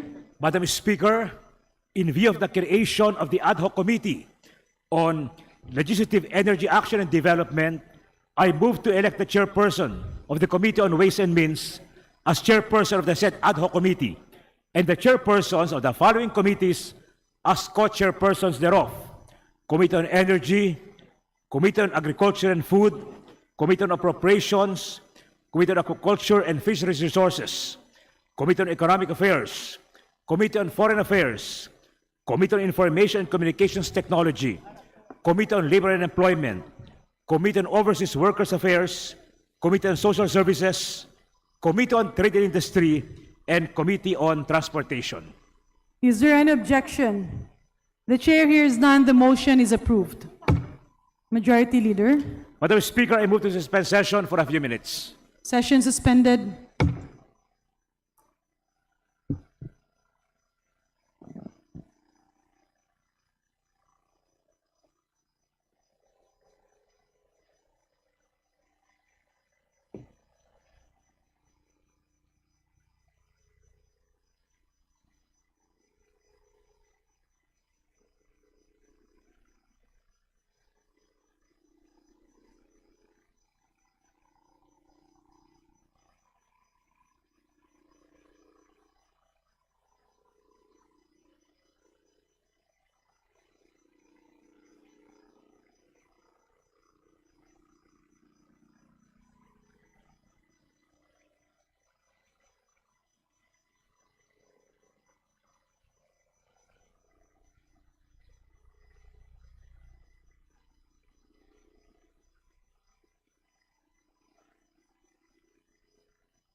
Session resumed. Majority Leader. Mr. Speaker, I move that we proceed with additional reference of business and request that the Secretary General be directed to read the title of bills and resolutions on first reading as well as communications and committee reports. There is a motion. There is an objection. Chair is none. The Secretary General is directed to the title of the bills. Additional reference of business. Bills on first reading.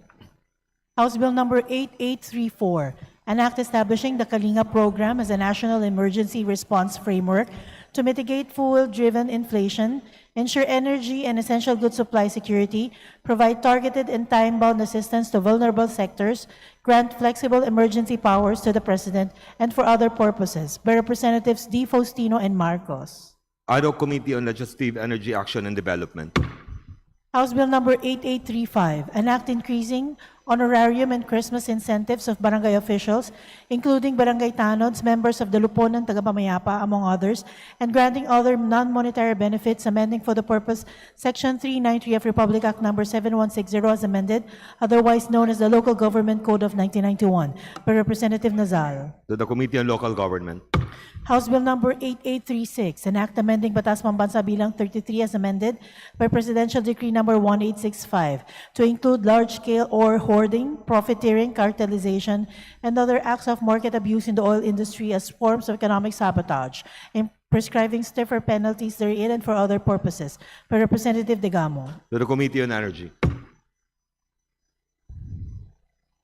House Bill number 8837, an act providing for the Magna Carta of Barangay Health Workers, by Representative Roman. To the Committee on Local Government.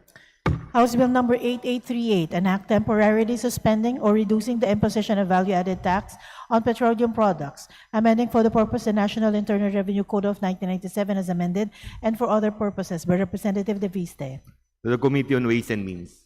House Bill number 8839, an act creating the Fuel Regulatory Board and establishing an oil price stabilization fund and strategic petroleum reserve, thereby repealing provisions of Republic Act number 8479, otherwise known as the Downstream Oil Industry Regulation Act of 1998, by Representative Chua. To the Committee on Energy.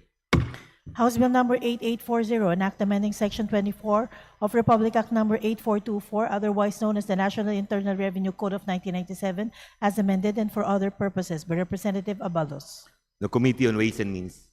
House Bill number 8841, an act promoting active mobility by establishing and integrating a safe pathways network of bicycle lanes, carefree days, walkways, and slow streets, and providing funds thereof, by Representatives Sendanya, Diokno, Ismola, and Bagao. To the Committee on Transportation, Committee on Sustainable Development Goals. House Bill number 8842, an act amending Republic Act number 10586, otherwise known as the Anti-Drunk and Drug Driving Act of 2013, by Representatives Sendanya, Diokno, Ismola, and Bagao. To the Committee on Transportation. House Bill number 8843, an act providing for educational assistance to children and dependents on farmers and fisher folks, providing funds therefore, by Representative Suntay. To the Committee on Agriculture and Food and the Committee on Aquaculture and Fisheries Resources. House Bill number 8844, an act expanding the coverage of Telecommuting Act and providing incentives for telecommuting employees, amending for the purpose Republic Act number 111565, otherwise known as the Telecommuting Act, and for other purposes, by Representative Suntay. The Committee on Labor and Employment.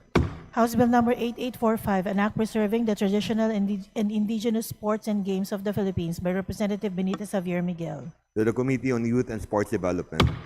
House Bill number 8846, an act creating the Aklan Piña Conservation and Innovation Center in the Municipality of Calibo, Aklan, defining its purposes and providing for its organization, management, programs, and funding, by Representative Benitez Javier Miguel. To the Committee on Agriculture and Food.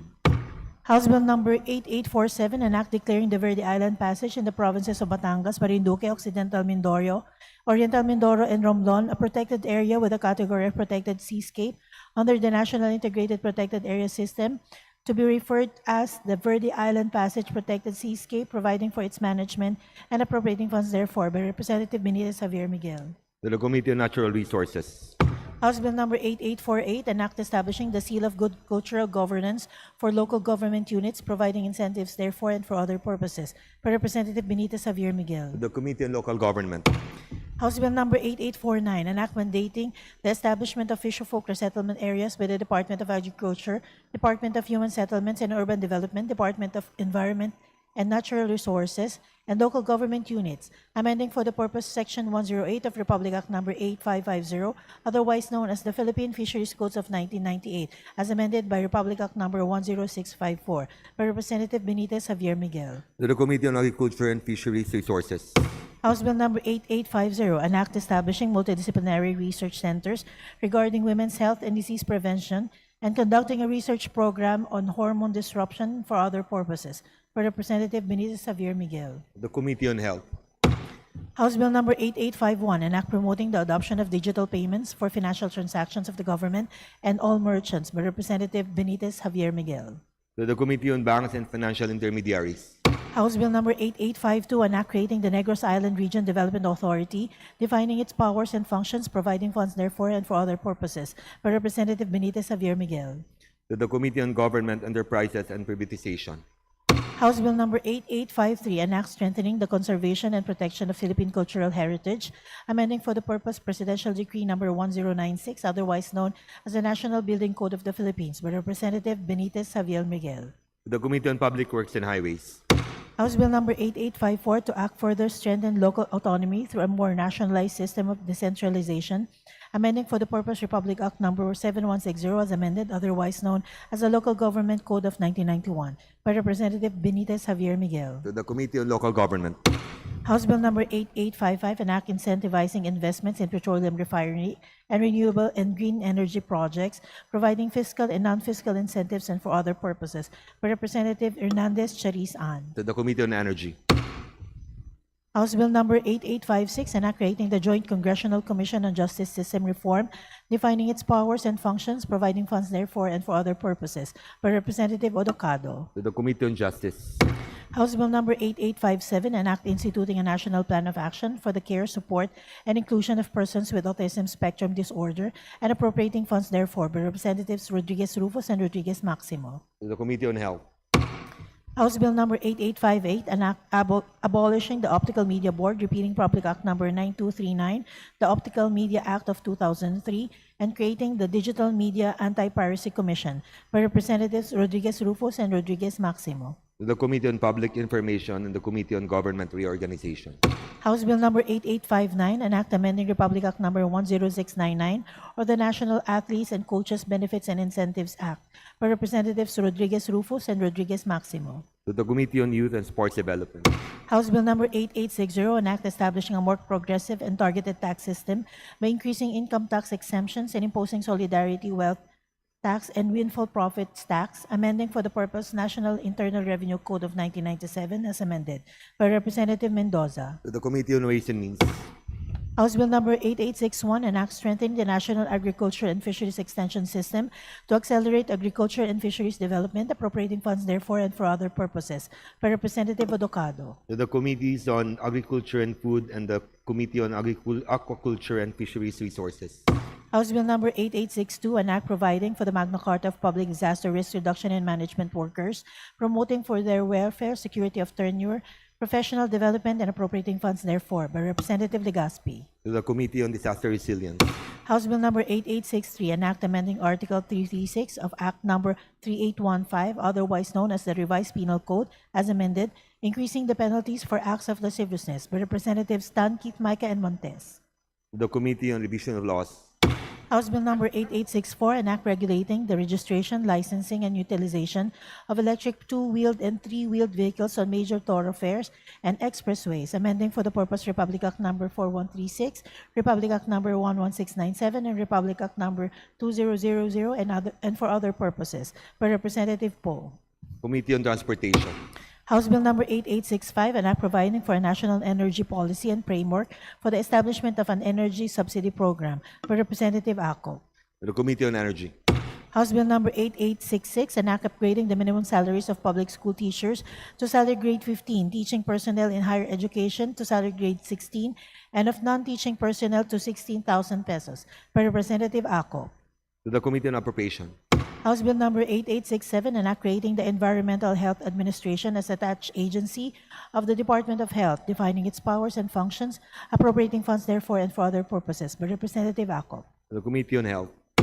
House Bill number 8868, an act mandating calorie labeling in restaurants and food establishments to promote healthier and informed food choices and providing penalties for violation thereof, by Representative Espina. To the Committee on Health. House Bill number 8870, an act imposing a temporary price ceiling of 70 pesos per liter on diesel fuel for a period of 6 months during a global oil crisis, providing funds therefore and for other purposes, by Representative Erice. To the Committee on Energy. House Bill number 8871, an act penalizing the malicious publication of false news against a person, by Representative Villanueva. To the Committee on Public Information and the Committee on Information and Communication Technology. House Bill number 8872, an act protecting the right of people to freely and safely propagate their religion, guaranteed under Section 5, Article 3 of the 1987 Constitution, by Representative Villanueva. To the Committee on Human Rights.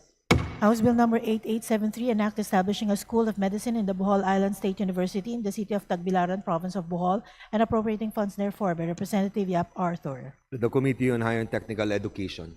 House Bill number 8874, an act establishing a regular campus of the Bohol Island State University in the municipality of Dawis, province of Bohol, and appropriating funds therefore, by Representative Yap Arthur. To the Committee on Higher and Technical Education. House Bill number 8875, an act creating Bohol Island State University Tourism and Sports Institute in the municipality of Balilihan, province of Bohol, and appropriating funds therefore, by Representative Yap Arthur. To the Committee on Higher and Technical Education. House Bill number 8877, an act granting Philippine citizenship to Kyung Hee Lee, also known as Grace Lee, by Representative Padienos. The Committee on Justice. House Bill number 8878, an act establishing a science high school in Mambalacat City, Pampanga, to be known as the Mambalacat City Science High School and appropriating funds therefore, by Representative Lazatin. To the Committee on Basic Education and Culture. Resolutions. House Resolution number 894, a resolution respectfully appealing to the Honorable Chairperson and the members of the Committee on Justice to expedite the resolution of the impeachment case against Vice President Sara Duterte, even during recess, to enable the House to concentrate on urgent matters arising from the Middle East crisis, including but not limited to the rising prices of fuel and other petroleum products, increased food prices and other basic commodities, higher transportation costs, retrenchment, and wage disparities, by Representative Tiangco. The Committee on Justice. House Resolution number 899, resolution directing the Committee on Indigenous Cultural Communities and Indigenous Peoples to conduct an inquiry in aid of legislation on the National Commission on Indigenous Peoples mandate to conduct effective and genuine consultation with Indigenous peoples before revising the 2012 Free, Prior, and Informed Consent Guidelines, by Representatives Ismola, Diokno, Sendanya, and Bagao. The Committee on Rules. House Resolution number 900, resolution directing the Committees on Women and Gender Equality, Information and Communications Technology, Welfare of Children, and Public Order and Safety to conduct an inquiry in aid of legislation into the continuing proliferation of online sexual abuse or exploitation of children and child sexual abuse or exploitation materials, and into digital sexual exploitation and other forms of technology-facilitated gender-based violence affecting women and girls, with the end view of strengthening legal, institutional, and technological safeguards against such acts, by Representatives Matibag, Lagman, and Zamora Isabel Maria. The Committee on Rules. House Resolution number 901, resolution urging the Government Service Insurance System, the Home Development Mutual Fund, the Land Bank of the Philippines, and the Development Bank of the Philippines to implement a 3-month moratorium on the payment of loan amortizations for all government employees to mitigate the severe economic impact of the Middle East crisis and surging domestic fuel prices, by Representatives Bagao, Diokno, Sendanya, and Ismula. To the Committee on Government Enterprises and Privatization. House Resolution number 902, resolution urging the executive through the Department of Foreign Affairs to actively engage the negotiations for a legally binding instrument under the United Nations Human Rights Council to regulate transnational corporations with respect to human rights, by Representatives Ismula, Diokno, Sendanya, and Bagao. To the Committee on Foreign Affairs. House Resolution number 904, resolution urging the Department of Social Welfare and Development, Department of the Interior and Local Government, Department of Agriculture, and other relevant agencies to expand the Walang Gutom program to include indigent mothers and strengthen the enhanced partnership against hunger to support small market vendors amid the price volatility arising from the U.S.-Iran conflict. By Representatives Ismula, Diokno, Sendanya, and Bagao. To the Committee on Social Services. House Resolution 907, a resolution urging the temporary suspension of airport and seaport fees and charges amid rising global fuel prices to mitigate travel and cargo shipping costs, support tourism, and protect jobs and livelihoods. By Representative Tutor. To the Committee on Transportation. House Resolution 908, a resolution urging the Commission on Elections to study, develop, and pilot a hybrid election system that combines traditional in-person voting and computer-assisted manual counting in selected barangays in the upcoming November 2026 Barangay SK elections to determine its effective use in future Philippine elections. By Representative Macapagal Arroyo. To the Committee on Suffrage and Electoral Reforms. House Resolution Number 909, a resolution calling for the immediate cessation of hostilities, the pursuit of peaceful dialogue, and the protection of civilians and amid escalating military aggression in Iran, and expressing concern over the global economic impacts of war, including escalating oil prices. By Representatives Co, Tino, Elago, Balindong, Emano, Hernandez Ferdinand, Defensor, Libanan, Erice, Oreta, Galang, Violago, Cruz, Agatha, Plato, Gonzales, Alisa, Micaela, Angeles, Marquez, Miraflores, Sagarbaria, Degamo, Daza, Mercado, Labad-Labad, Amatong, Bangkoro, Ofarasim, Dimaporo, Sitiamina, Lagbas, Uy de Carlo, Lagdameo, Jose Manuel, Dayang Hirang, Lumayag, Tuwan, Sakaluran, Swansing, Bella Vanessa, Alano, Adyong, Mangudadato, Odocado, Montes, Chan, Jan, Franz Norret, Pasilito, Garbin, Dagook, Nazal, Ridon, San Fernando, De Lima, Legazpi, Nisay, and Bautista Johan Monich. To the Committee on Foreign Affairs. House Resolution Number 910, a resolution directing the appropriate House Committee to conduct an investigation in aid of legislation on the death of Mark Kenneth Alcedo through hazing, with the end view of strengthening the provisions of Republic Act Number 8049 as amended by Republic Act Number 11053, also known as Anti-Hazing Act of 2018. By Representative Teves. To the Committee on Rules. House Resolution 911, a resolution respectfully urging the Office of the President to generate savings from the 22.9 billion budget for the Philippine hosting of the 2026 ASEAN Summit and related meetings, and to use such savings for aid programs in response to increased oil prices. By Representative Leviste. To the Committee on Appropriations.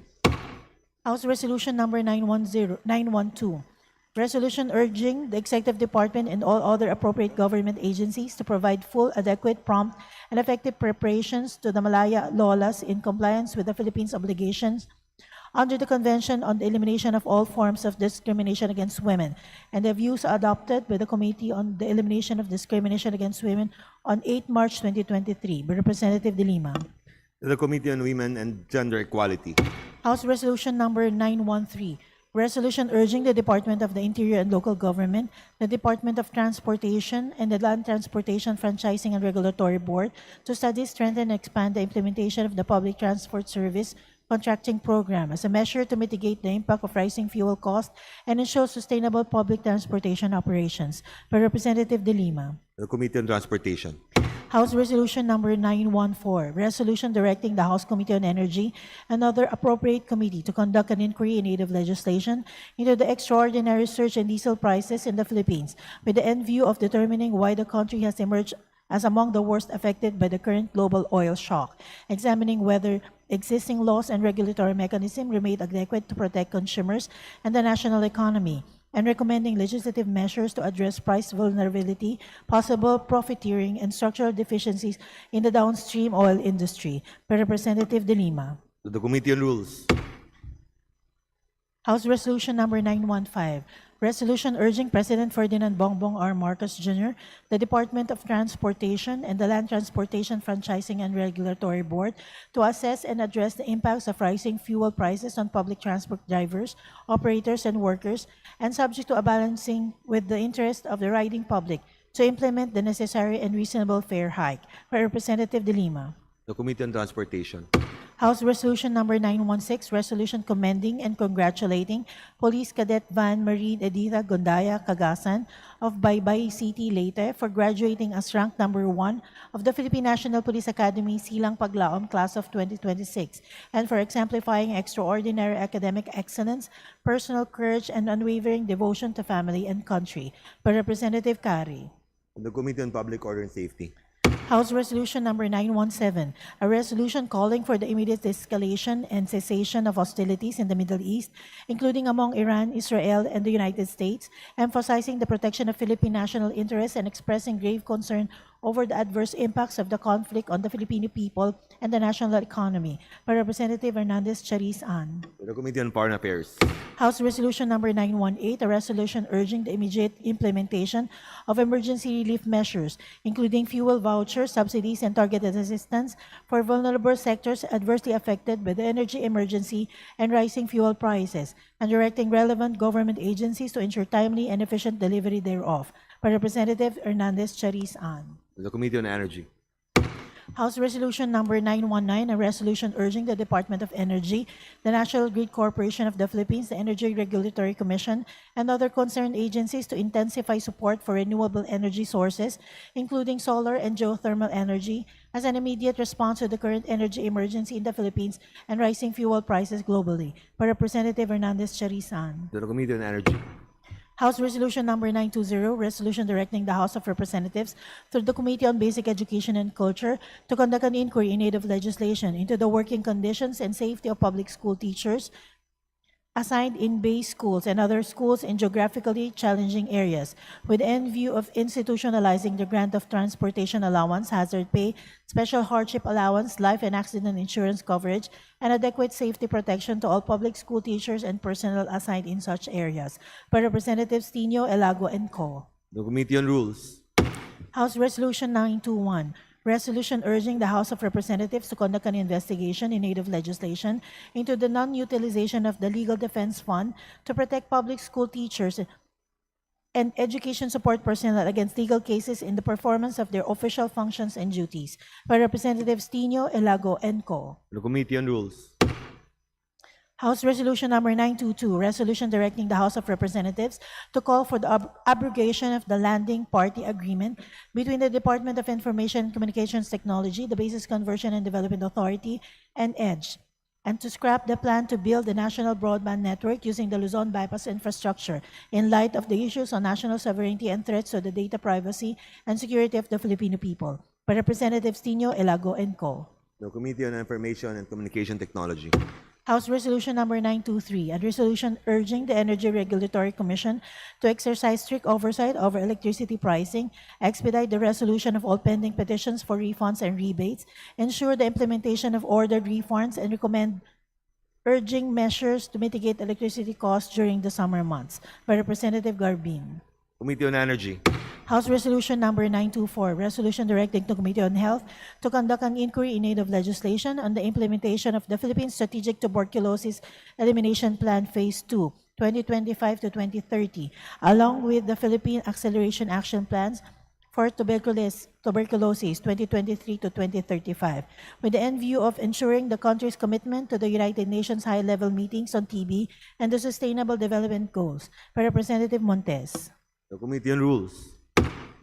House Resolution Number 925, resolution directing the Committee on Health to conduct an investigation in aid of legislation on the perennial issue of overstock, unused, and expired drugs, medicines, and medical supplies by the Department of Health, with the objective of reviewing the existing measures in the procurement of drugs, medicines, and medical supplies in the country, instituting reforms, and protecting and promoting the right to health of the Filipinos, by Representative Montes. Committee on Rules.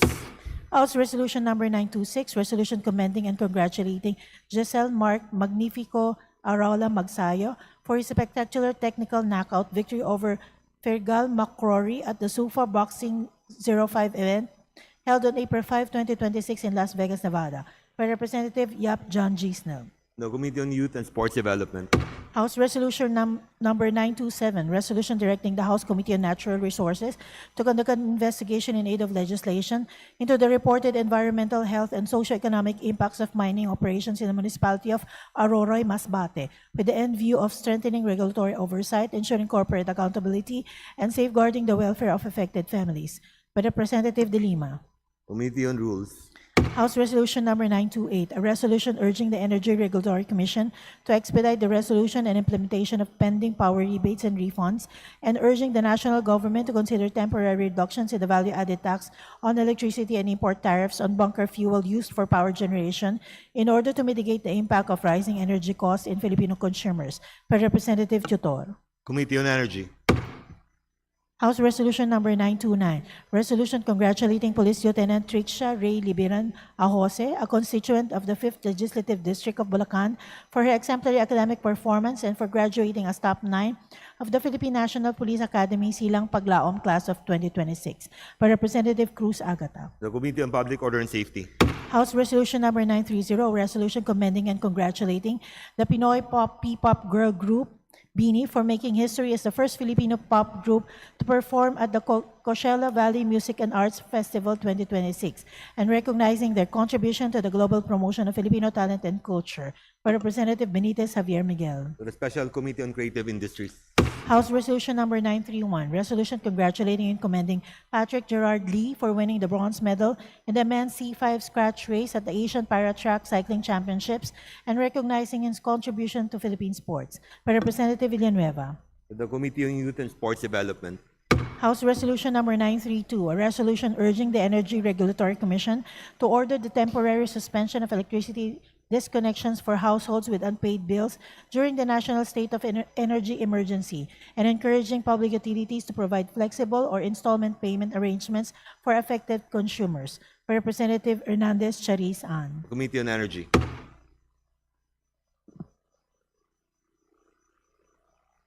House Resolution 933, a resolution commending Engineer Rico Quiñones Elao of the Cebu Technological University, Main Dumanhog Extension Campus for ranking first nationwide in the 2026 Civil Engineering Licensure Examination by Representative Calderon.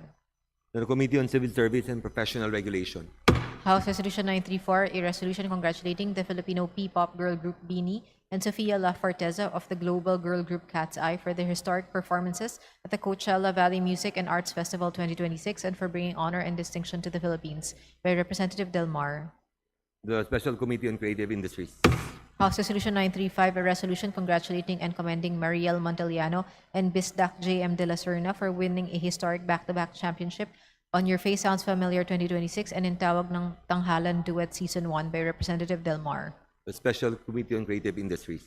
House Resolution 936, a resolution urging the Commission on Elections to postpone the conduct of the 2026 Barangay and Sangguniang Kabataan elections throughout the entire country due to the current fuel price crisis pursuant to Section 5 of Batas Pambansa Bilang 881, otherwise known as the Omnibus Election Code of the Philippines. By Representative Ferrer Jeffrey. To the Committee on Suffrage and Electoral Reforms. House Resolution 937, a resolution directing the appropriate committees of the House of Representatives to conduct an inquiry in aid of legislation into the reported expiration, non-utilization, and non-distribution of approximately 1.5 billion peso worth of medicines and vaccines under the Department of Health. By Representative Ordanes. The Committee on Rules. House Joint Resolution Number 6, joint resolution urging the Speaker of the House of Representatives to nominate the Joint Congressional Community-Based Monitoring System Oversight Committee, providing funds therefore and for other purposes. By Representatives Macapagal Arroyo, Abalos, Lebanon, Escudero, Pumaren, Yatco, Galeos, Yap Eric, Gloria, Angeles Tan Iman, Plato, Swansing, Belavanesa, Panotes, Labad-Labad, Bondoc, Espina, Aumentado, Corvera, Swansing, Micaela Angela, Guriseta, Tupas, Magkasait, Odocado, Co, Marcoleta, and Elago. Committee on Rules. Messages from the Senate. Message dated March 18, 2026, informing the House of Representatives that on March 17, 2026, the Senate designated Senators Pam Aquino, Winty Gatchalian, and Joel Villanueva as members of the Conference Committee to reconcile the disagreeing provisions of Senate Bill No. 1937, titled An Act Institutionalizing Support for Public Basic Education Schools in Geographically Isolated and Disadvantaged Areas and Appropriating Funds Therefore, and House Bill No. 4745, An Act Institutionalizing the Public Basic Education Schools in Geographically Isolated and Disadvantaged and Conflict-Affected Areas, providing access roads leading to last-mile schools and appropriating funds therefore. Committee on Rules. Message dated March 18, 2026, informing the House of Representatives that on March 17, 2026, the Senate designated Senators Pia Cayetano, Winty Gatchalian, and Joel Villanueva as members of the Conference Committee to reconcile the disagreeing provisions of Senate Bill 1982, titled An Act Authorizing the President to Suspend or Reduce Excise Tax on Petroleum Products, amending for the purpose Section 148 of the National Internal Revenue Code of 1997 as amended, and House Bill number 8418, an act authorizing the President of the Philippines to suspend or reduce the excise taxes on petroleum products during national or global economic emergencies, amending for the purpose the National Internal Revenue Code of 1997 as amended. Committee on Rules. Message dated March 18, 2026, informing the House of Representatives that on March 17, 2026, the Senate designated Senators Pam Aquino, Winty Gatchalian, and Joel Villanueva as members of the Conference Committee to reconcile the disagreeing provisions of Senate Bill number 1899 and House Bill number 5939, an act allowing the Department of Education the flexibility to determine the pedagogical approaches to be implemented in the basic education curriculum, amending for the purpose Section 5 of Republic Act number 10533, or the Enhanced Basic Education Act of 2013. Committee on Rules. Message dated March 18, 2026, informing the House of Representatives that on March 17, 2026, the Senate approved the Conference Committee report on the disagreeing provisions of Senate Bill number 1823 and House Bill number 8220, titled An Act Resetting the First Regular Elections in the Bangsamoro Autonomous Region and Muslim Mindanao, amending for the purpose Section 13, Article 16 of Republic Act number 11054 as amended, otherwise known as the Organic Law for the Bangsamoro Autonomous Region and Muslim Mindanao. Committee on Rules. Message dated April 16, 2026, informing the House of Representatives that on March 18, 2026, the Senate adopted House Concurrent Resolution number 12 as an amendment to Senate Concurrent Resolution number 8, titled Concurrent Resolution Adopting National Education and Workforce Development Plan 2026 to 2035 and recommendations of the Second Congressional Commission on Education as the 10-year policy framework of the national government. Committee on Rules. Communications, letters dated March 13, 16, 17, 19, 25, 30, and 31, 2026 of Joseph B. Salud, Bank Officer 6, Office of the General Counsel and Legal Services, Bangko Sentral ng Pilipinas, transmitting to the House of Representatives duly certified copies of several BSP issuances. Committee on Banks and Financial Intermediaries. Letter dated March 30, 2026 of Honorable Ralph G. Recto, Acting Executive Secretary, Office of the President, transmitting to the House of Representatives a certified true copy of the Petroleum Service Contract number 89 between the Republic of the Philippines and Texcal Energy Mahato Inc. pursuant to Section 2, Article 12 of the Constitution. Committee on Energy. Letter dated March 30, 2026 of Honorable Ralph G. Recto, Acting Executive Secretary, Office of the President, transmitting to the House of Representatives a certified true copy of the Petroleum Service Contract number 90 between the Republic of the Philippines and Matahio Energy Philippines Limited pursuant to Section 2, Article 12 of the Constitution. Committee on Energy. Letters dated March 25, 2026 of the Honorable Ralph G. Recto, Acting Executive Secretary, Office of the President, Malacanang, transmitting to original copies each of the following Republic Acts which were signed by President Ferdinand Romualdez Marcos Jr., RA number 12316, titled Authorizing the President to Suspend or Reduce Excise Tax on Petroleum Products, amending Section 148 of the National Internal Revenue Code of 1997 as amended, and RA number 12317, resetting the first regular elections in the Bangsamoro Autonomous Region and Muslim Mindanao. To the archives.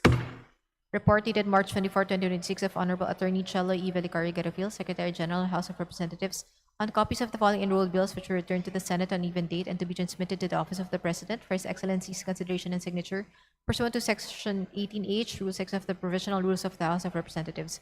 Senate Bill number 1982 and House Bill number 8418, authorizing the President to suspend or reduce excise tax on petroleum products, amending for the purpose Section 148 of the National Internal Revenue Code of 1997. And consolidated version of Senate Bill number 1823 and House Bill number 8220, resetting the first regular elections in the Bangsamoro Autonomous Region and Muslim Mindanao.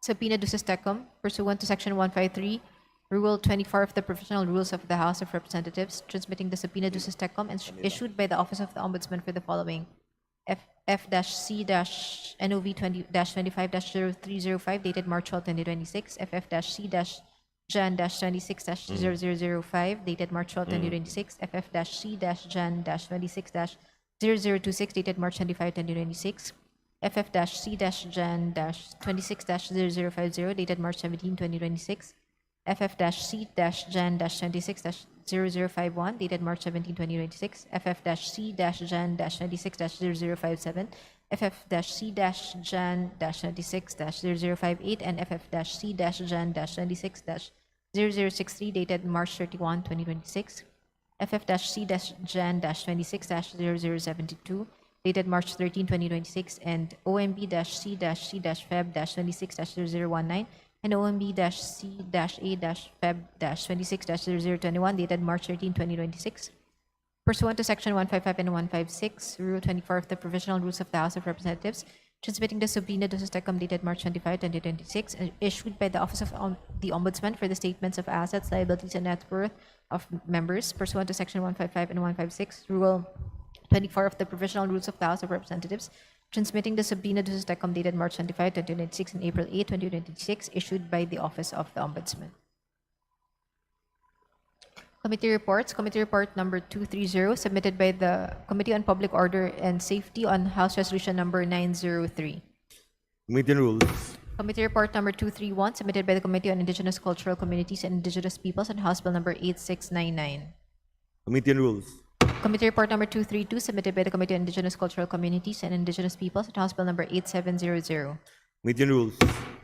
Committee report number 233, submitted by the Committee on Public Order and Safety on House Bill number 8702. Committee on Rules. Committee report number 234, submitted by the Committee on Poverty Alleviation, House Resolutions number 370 and Privileged Speech number 33. Committee on Rules. Committee report number 235, submitted by the Special Committee on Southern Tagalog Development and House Resolution number 906. Committee on Rules. Committee report number 236, submitted by the Special Committee on Southern Tagalog Development and House Resolution number 826. Committee on Rules. Committee report number 237, submitted by the Committee on Transportation and the Committee on Appropriations and House Bill number 8722. Committee on Rules. Committee report number 238, submitted by the Committee on Transportation and the Committee on Appropriations and House Bill number 8723. Committee on Rules. Committee report number 239, submitted by the Committee on Transportation and the Committee on Appropriations and House Bill number 8724. Committee on Rules. Committee report number 240, submitted by the Committee on Civil Service and Professional Regulation on House Bill number 8869. Committee on Rules. Committee report number 241, submitted by the Committee on Civil Service and Professional Regulation on House Bill number 8876. Committee on Rules. Committee report number 242, submitted by the Committee on Youth and Sports Development and House Resolution number 952. Committee on Rules. Committee report number 243, submitted by the Committee on Youth and Sports Development and House Resolution number 956. Committee on Rules. Committee report number 244, submitted by the Committee on Youth and Sports Development and House Resolution number 957. Committee on Rules. Committee report number 245, submitted by the Committee on Youth and Sports Development and House Resolution number 958.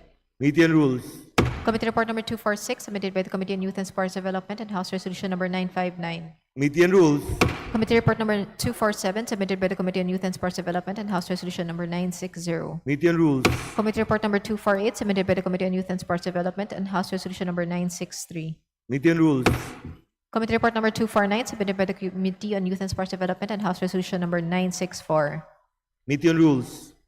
Committee report number 250, submitted by the Committee on Government Enterprises and Privatization, House Bill number 763. Committee on Rules. Committee report number 251, submitted by the Committee on Legislative Franchises and House Bill number 9000. Committee on Rules. Committee report number 252, submitted by the Committee on Legislative Franchises and House Bill number 9001. Committee on Rules. Committee report number 253, submitted by the Committee on Legislative Franchises and House Bill number 9002. Committee on Rules. Committee report number 254, submitted by the Committee on Legislative Franchises and House Bill number 9003. Committee on Rules. Committee report number 255, submitted by the Committee on Legislative Franchises and House Bill number 9004. Committee on Rules. Committee report number 256, submitted by the Committee on Legislative Franchises and House Bill number 9005. No Committee on Rules.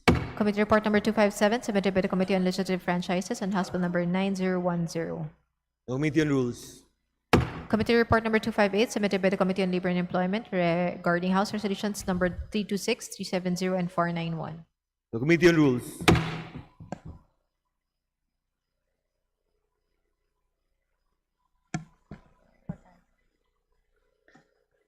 Additional reference of business. Resolutions. House Resolution number 938, resolution expressing the profound condolences of the House of Representatives on the passing of the Honorable Salvador Body Britannico, former representative, assemblyman, and distinguished statesman, to the spouse, Dr. Mayalita Linda Britannico, and their children, by Representative Baronda. Committee on Rules.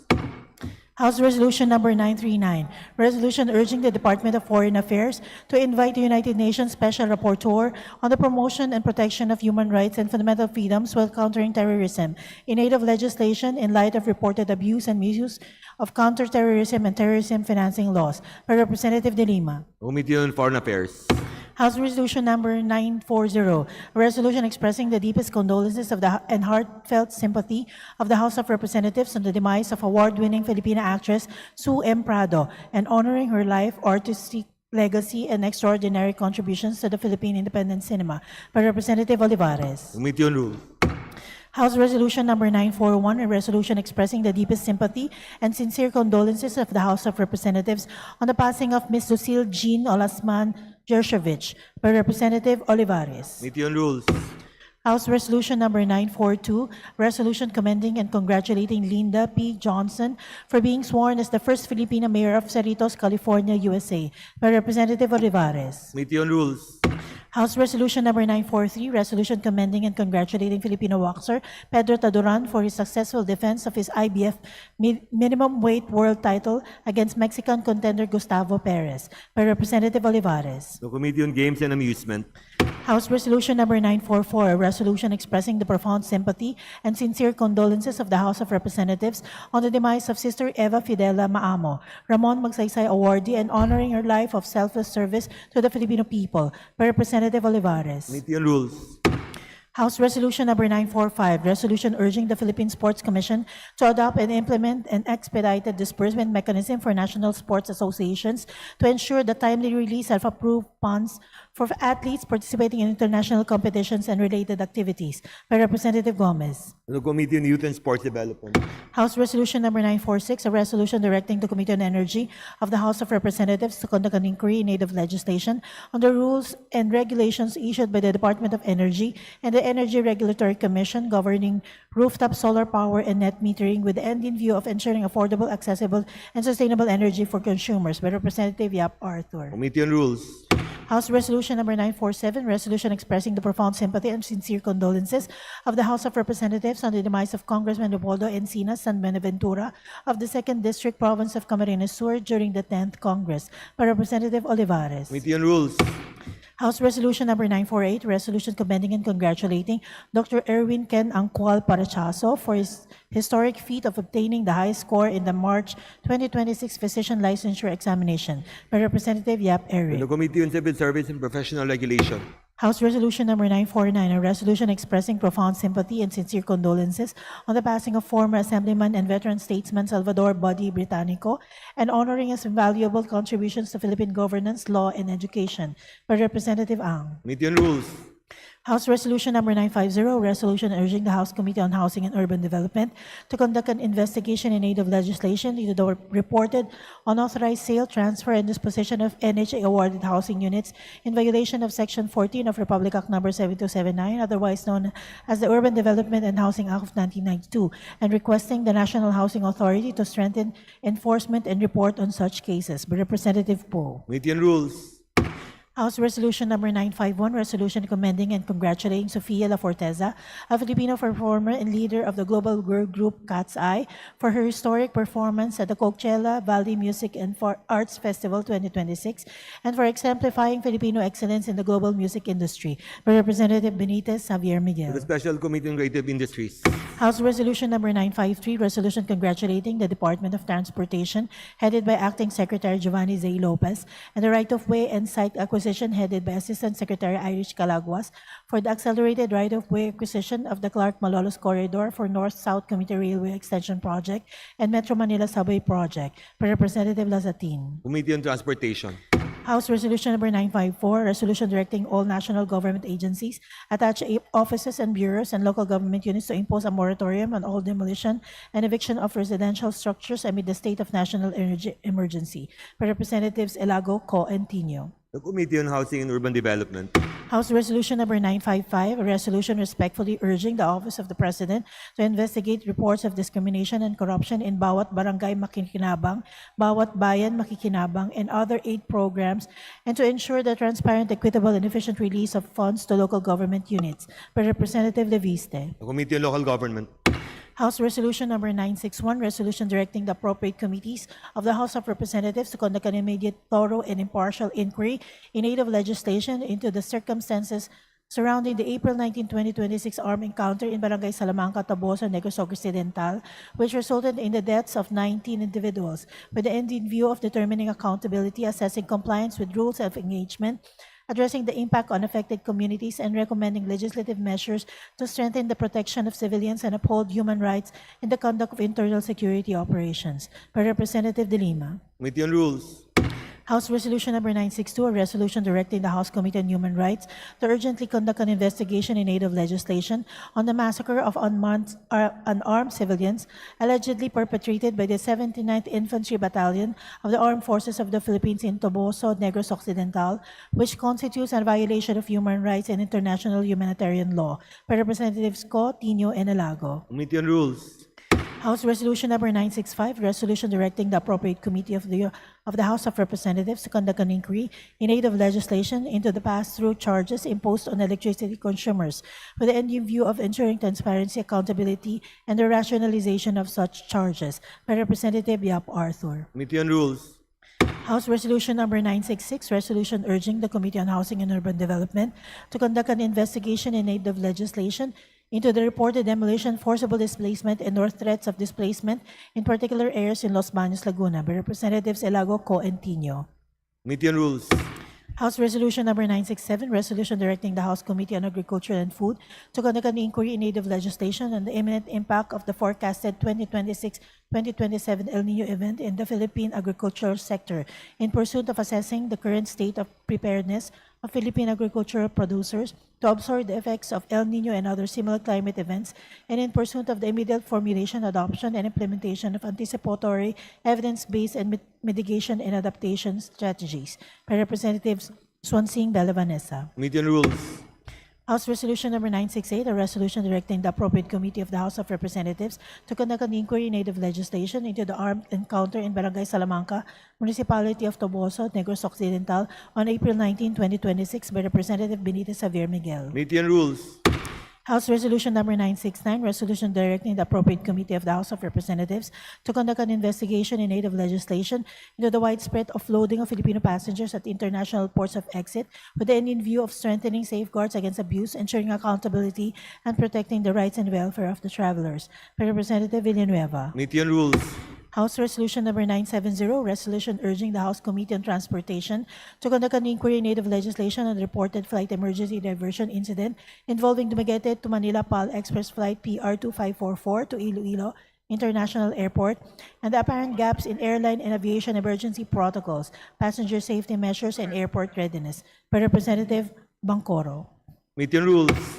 House Resolution Number 971, resolution directing the Committee on Science and Technology and other appropriate committees of the House of Representatives to conduct an inquiry in aid of legislation on the national preparedness for risk associated with artificial intelligence, including systemic, economic, health, security, and catastrophic risk, with the end in view of developing a comprehensive national framework for AI risk governance, by Representative Villanueva.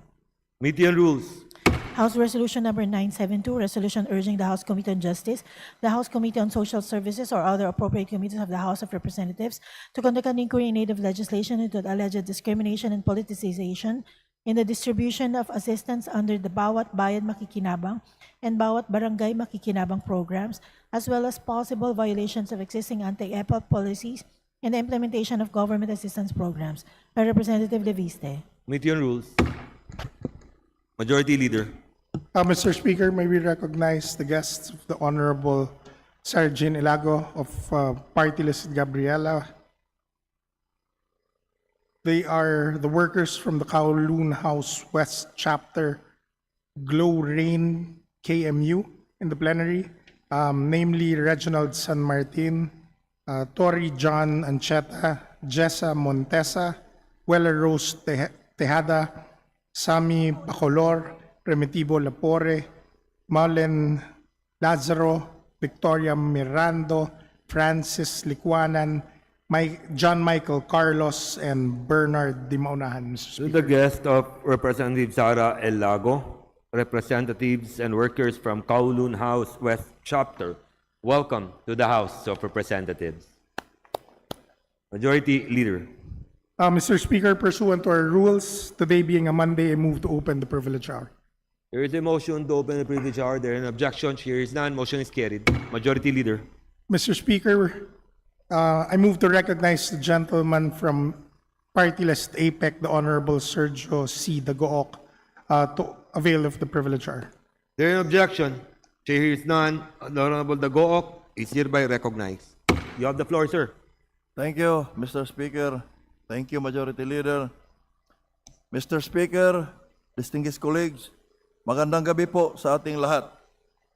As representative in the power sector, I rise today on a matter of collective privilege.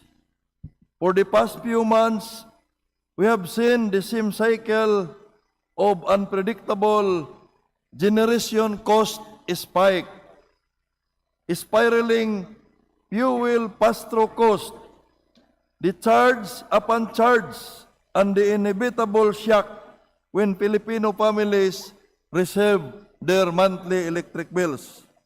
Mr. Speaker, in a heavily regulated industry such as the energy sector, we have the unique ability to give technical explanations for every movement in the prices of electricity.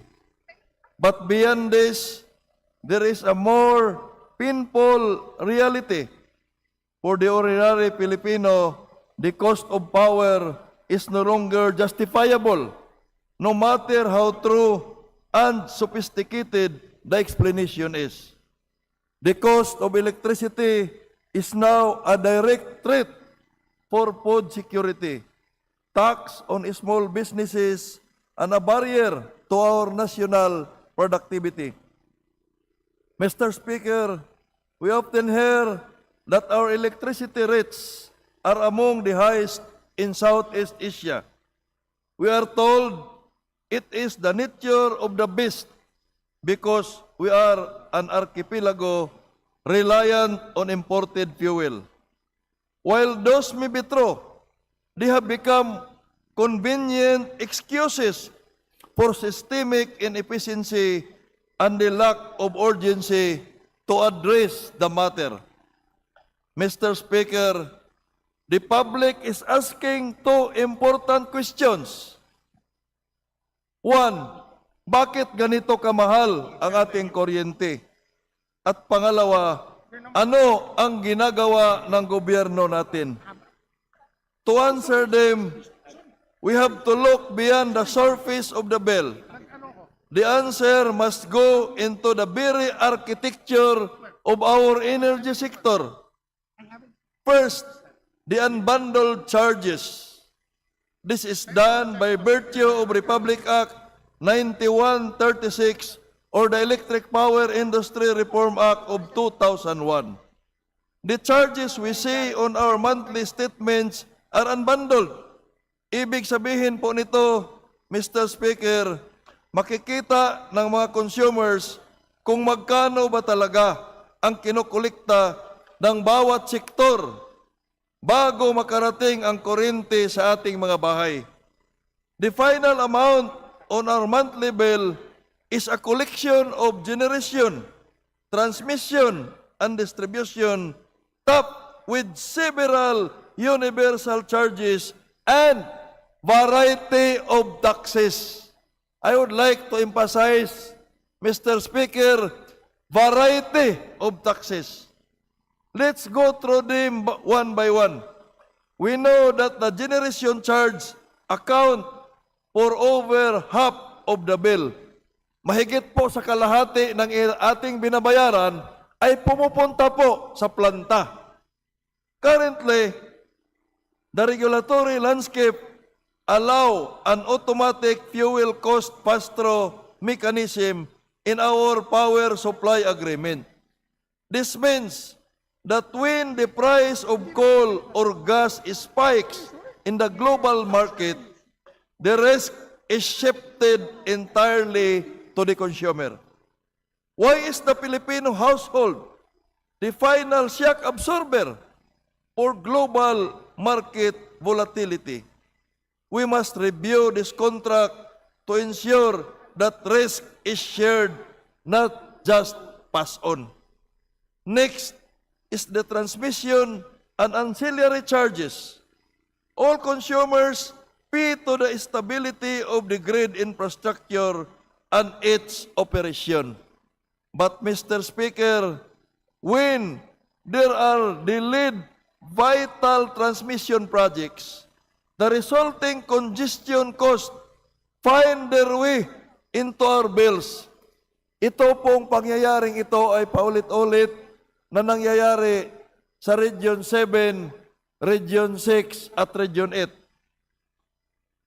The public should not be penalized for these inefficiencies. Inefficiencies should not be subsidized by Filipino people who are burdened by the same situation. Now, Mr. Speaker, let's talk about taxes. The electric power industry is among those industries with multiple charges and taxes levied on the consumers. Initially, Home EPIRA was enacted in 2001, the sale of power generation is value-added tax zero. Wala po sanang tax, Mr. Speaker, yung generation charge sa original version ng EPIRA. That's Section 6 of EPIRA. At the same time, this was a substantial relief to our consumers. Bumababa na sana ang ating generation charge kung hindi nagbago yung probisyon ng EPIRA na wala siyang buhis. Kasi sa sinasabi ko, mahigit sa kalahati ng ating binabayaran ay generation charge. However, Mr. Speaker, with the passage of the expanded value-added tax law, Republic Act 9337 allows VAT to be imposed on entire electricity supply chain, including generation, distribution, and transmission. We are one of the few nations that imposes a 12% VAT across the entire energy chain. We tax the fuel, we tax the generation, we tax the transmission, we tax the distribution. Worse, VAT is also levied on systems loss on electricity. Hindi mo na nga nagamit dahil losses, may VAT pa. Not even consumed by the public. It is not even consumed by every Filipino who paid for it. We are essentially taxing the Filipino for electricity that was wasted or never even reached their home. With held multiple discussions with the concerned government agencies to address this. Pangatlong termino ko na po dito, dalawang termino ko, paulit-ulit kong pinail ang resolusyon at House Bill para mapag-usapan. Pero hindi po nakakita ng sikat ng araw ang mga panukalang batas na yon, na napaka-importante naman sana. Pero tuwing may crisis at lumulubo ang binabayaran natin sa kuryente, saka lang pinag-usapan. Pag bumaba na, hindi na naman pinag-usapan. Mr. Speaker, the way out is straightforward and within the control of our government through the industry regulator. A simple reformatting of our electricity bill that will exclude certain items from the gross receipts of the bill, like VAT on systems loss and lifeline rate, for instance, is a tax that should have been removed. Kasi, ang sabi lang naman ng BIR, during those discussions in the 18th at 19th Congress, kaya lang naman nila tinatax yung systems loss dahil sa format ng ating electric bill, nakapaloob siya sa gross receipts. At dahil ang probisyon ng ating National Internal Revenue Code ay lahat ng gross receipts items ay taxable, kaya nagkaroon ng VAT, pati yung kuryente na hindi natin ginagamit. Kaya the simple reformatting, ilabas sa gross receipts yung mga bagay na yan, ay mawala na sana yung tax. Even yung lifeline na binabayad natin doon sa mga benefits sa lifeline customer, senior citizen, ang nagbabayad niyan ay yung mga hindi availer. Pero yung kanilang bayad, sila na nga ang sumalo sa sana punduhan ng gobyerno yung mga benefits na yan, tinatax pa sila doon sa kanilang dinodonate para magkaroon ng discount ang senior citizen at yung mga lifeline customers. A simple reformatting, I would emphasize and reiterate, this is only a simple reformatting of our electric bill format. Removing the imposition of VAT on these charges will bring immediate relief of our consumers without the need of legislation. Yet, we haven't heard any actions from the concerned offices who can bring about the solution. How can we explain this to the public, Mr. Speaker? In fact, Mr. Speaker, we also have an almost 50 years old law. 50 years old law, Batas Pambansa bilang 36. Napakatagal na po. At ang tinatamaan dito ay ang mga consumer sa Metro Manila, particularly sa Meralco. This Batas Pambansa 36, which imposes a separate energy tax on the monthly electric power consumption of every residential consumer, where tax rates are based on consumption levels. Ibig sabihin, habang tumataas yung konsumo mo, tumataas yung tax rate. At ito ay kinukulikta dito sa Meralco. Sa amin sa probinsya, wala pong kinukulikta na ganito.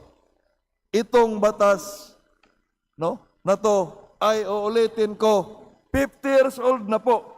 Halimbawa, yung 650 kilowatt-hour to 1,000 kilowatt-hour dito sa Meralco, mayroon po yung 10 centavos per kilowatt-hour na buhis. Yung 1,000 to 1,500, mayroong 35 pesos or 20 centavos per kilowatt-hour na buhis. Yung over 1,500 kilowatt-hour, mayroong 135 pesos or 35 centavos per kilowatt-hour in excess of 1,500. Mr. Speaker, this representation has consistently pointed to the fact that these charges are not set in stone. They are just result of policy choices made by this very Congress. But laws can be reformed. If they are no longer serving the people, it is then our duty in Congress to change them. Mr. Speaker, this means that we must actively work towards streamlining these charges in our electricity bill. We must remove the fat of this pass-through cost and ensure that every centavo demanded from our constituents is for a service actually rendered and a kilowatt-hour actually consumed. Hindi po yung petty losses, pinagbabayad tayo at tinatax pa. Mr. Speaker, let me turn to the national revenue, to the National Renewable Energy Agenda. Ito po yung sinusubukan ng Department of Energy na pabilisin. Maganda po yung renewable energy. But I tell you, even if we open speak of the green energy transition as the ultimate solution to high power rates, in reality, Mr. Speaker, for the Filipino consumer, this transition will arrive as a new line item on our electric bill. Bago na namang singil.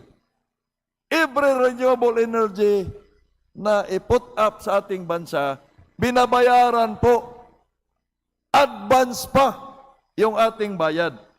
Starting this year, Mr. Speaker, millions of households began seeing, nakikita na po nila yung GIA-all charge.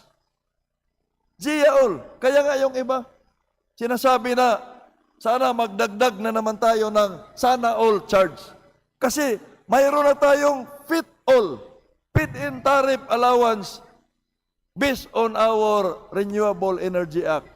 Ngayon, itong green energy auction na ginagawa ng Department of Energy, with all due respect to the proponent of this thing, with the Department of Energy, kasi gusto nating pabilisin yung transition to renewable energy, kaya dinagdagan na naman ng ERC yung GIAOL na 0.0371 centavos per kilowatt hour. The GIAOL is a uniform centavo per kilowatt hour charge applied to the bills of all on-grid consumers. Ibig sabihin, dito lang po siya sinisingil sa mainland. Wala po sa off-grid or sa SPAG. So, Mr. Speaker, for the information of the public, this is used to pay the renewable energy developers who won the auctions to supply renewable energy. This ensures they are paid the winning bid price for their supply even if market conditions change. Biruin mo yan, maibenta pa nila, tapos secured na yung bayad nila. Kaya yung iba, kung hindi may put up, nakolekta na sa atin, pero hindi mangyari yung kanilang gagawing paglagay ng mga renewable energy, tapos advance na nakokolekta, anong gagawin doon sa pira na yon? We still suffer lack of renewable, pero nakabayad na po tayo. While this amount may seem small to some, this charge adds up quickly, especially to the ordinary Filipino families. Let us not forget, this is on top of the existing pit-all. Yan yung sinasabi ko kanina. May pit-all na, may GIAOL. Nangangamba ako na sa makalawa, mayroon na namang sana all. Mr. Speaker, we must ask, why are we layering charges on charges if our goal is to lower the prices of electricity? Paulit-ulit ko pong narinig yan dito sa Kongreso. Lahat ng nagsasalita dito halos gustong pababain. Ang gagawin natin, kailangang bababa. Pero habang yan ang sinasabi natin, iba ang nangyayari. We are moving towards massive energy projects, but the green energy auction reserve prices are rising. In the latest auctions, we have seen ceiling prices as high as 11 pesos. Kaya, let us manage the expectation of the public. Ang daming magpo-post sa social media na kaya gusto natin ng renewable para bababa ang presyo ng kuryente. Paano bababa? Dito nga sa benchmark, 11 pesos na per kilowatt hour. If we are not careful, we are locking the next generation into decades of high-cost contracts under the guise of being green. Yung mga apo ko, yung mga apo ninyo, at yung mga anak ng mga apo natin ay magbabayad hanggang sa kanilang generasyon sa mga ganitong programa ng ating pamahalaan. Further, Mr. Speaker, the Department of Energy is awarding thousands of megawatts in green energy auction contracts. But where is the grid readiness? Ang ibig sabihin, yung transmission line, nakahanda ba sila na i-integrate itong mga ito? Kasi kung hindi, hindi rin natin nagagamit ito. Nagbabayad lang tayo. Another cost is pag in-upgrade yung grid natin ni NGCP, tayo na naman ang magbabayad ng transmission charge. Dalawa na yung binabayaran natin. Pangatlo, dahil intermittent ang mga to, hindi mo magagamit 24/7, mangungontrata na naman ang NGCP ng ancillary, mga planta na coal-fired o diesel. Tatlo na ngayon yung binabayaran natin. Ngayon, kung lagyan ng battery yung mga solar plants na yan para hahaba yung kanyang pag-dispatch ng kuryente, magbabayad na naman tayo dahil napakamahal po yung battery. At 11 years lang po yan magagamit. Kaya 4 na year yung binabayaran natin. How can we reduce the cost of electricity kung ganito yung programa natin? Mr. Speaker, I am not against renewable energy. Pero sana pagplanuhin nating mabuti, huwag sabay-sabay, huwag nating pilitin. Kasi every step of the way, may cost ang ordinary Pilipino. The Green Energy Auction Program must not become a green-colored version of the same pass-through charges we have fought to streamline for decades. We need to audit these auction prices and ensure that least cost mandate to translated into reality on the ordinary consumer's bill. Kasi ang kanilang sinisisi, yung mga distribution utility. Kasi yung distribution utility ang nangungulikta. Pero kolektor lang po ang distribution utility dito. At habang tumataas yung cost na yan, lumalaki yung nakukolekta ng gobyerno dahil sa 12% fixed rate na VAT, kagaya ng fuel. Habang tumataas yung presyo ng fuel, lumalaki din po yung VAT collection ng BIR. Lastly, Mr. Speaker, more than a year into the 20th Congress, our primary tool for energy accountability is the Joint Congressional Energy Commission. Ito po yung oversight committee ng power industry. But until now, it remains unutilized in the face of this interminable crisis.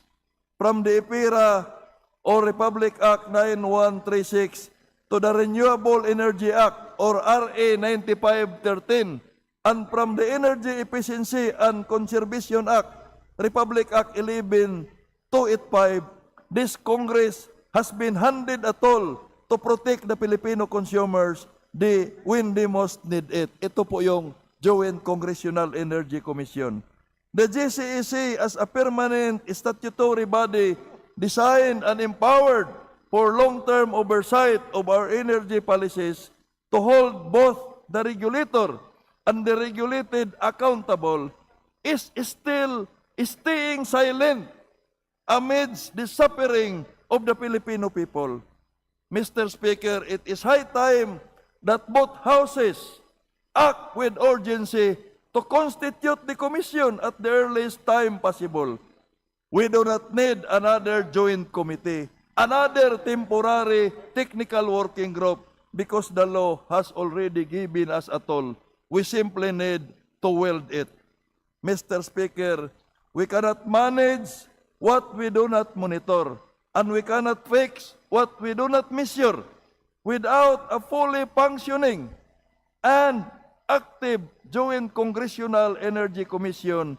We are telling the Filipino people that we are content to be reactive, waiting for the next red alert or the next price hike before we act.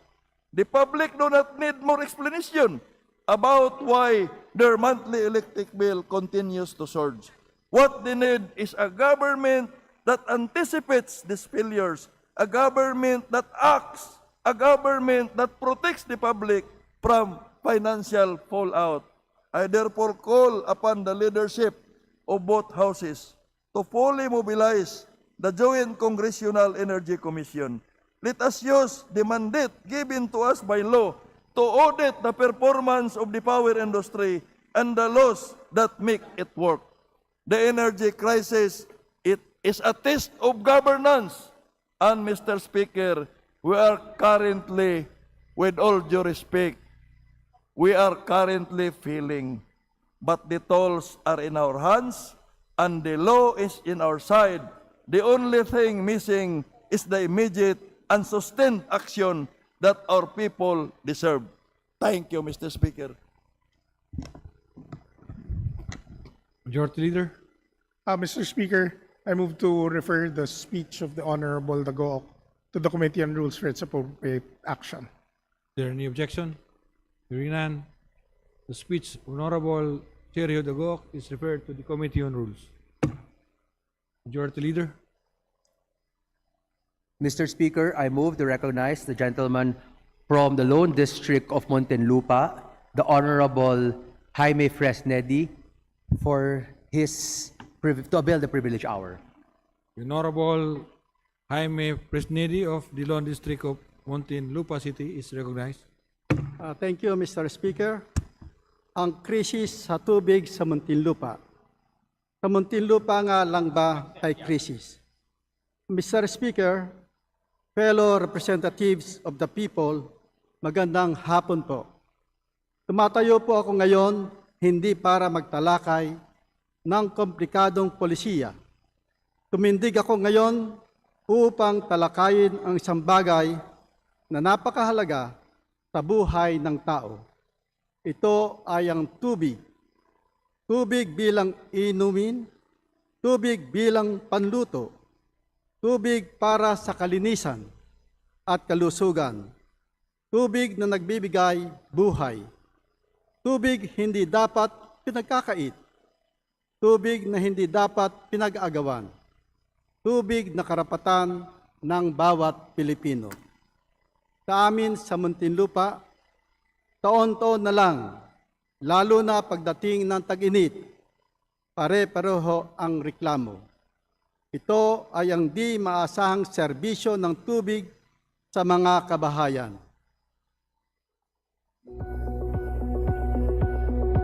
Kahit nung mga nakarang taon, lagi talagang nawawala ng tubig. Pero nung nagkaroon ng malakas na hangin, yung amihan, naging mas very frequent and almost every day na walang tubig. Kami ay nag-iimbak ng tubig, kaya nga nakaka-istorbo ng tulog. Like ako, pag sinabing madaling araw magkakaroon ng tubig, ako gigising ako maaga para talaga to see to it na 4 o'clock mag-iipon ako ng tubig doon sa aming bathroom. Pero hindi dapat kami ang pupuno nung obligasyon ng Maynila pagka nagsastop ang kanilang operation. Wala po silang advisory na kahit sa website na pinadadala sa text, wala po. May panahong may abiso, pero marami ring panahon na nawawala, na walang abiso. Kaya magugulat ka bakit pagbukas ng gripo mo ay walang tubig. Mahalaga tubig. Ang sinasabi nga ng ibang mga kababayan namin, mawala na kuryente o ng tubig. Kung talagang magkakaroon ng water interruption ng Manila, 2 days before ng interruption, magkaroon na ng advisory. Ang situation ng ating mga kababayan ay masyadong dependent sa tubig na produced by Maynila. So ang ating inaasahan ay yung mga solution na pangmatagalan. So I think kung tayo ay gagawa ng solution para sa problema nito, it's going to be a collaboration between our private partners at saka ang government. Ultimately, yan ang inaasahan ng taong bayan at sana yan ang ma-deliver natin.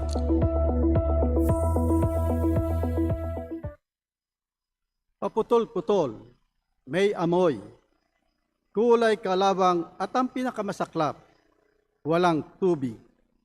Ginoong Speaker, ito ang kadalasang idinadaing ng ating mga kababayang Muntinlupeño kapag dumarating ang tag-init. May mga nanay na nagsasabing, kailangan kong maglaban na madaling araw kasi doon lang may tubig. May maliliit na negosyo tulad ng mga car wash at laundry shops na napipilitang magsara pansamantala. Tanong nila, paano kami makakagawa ng trabaho kung walang tubig?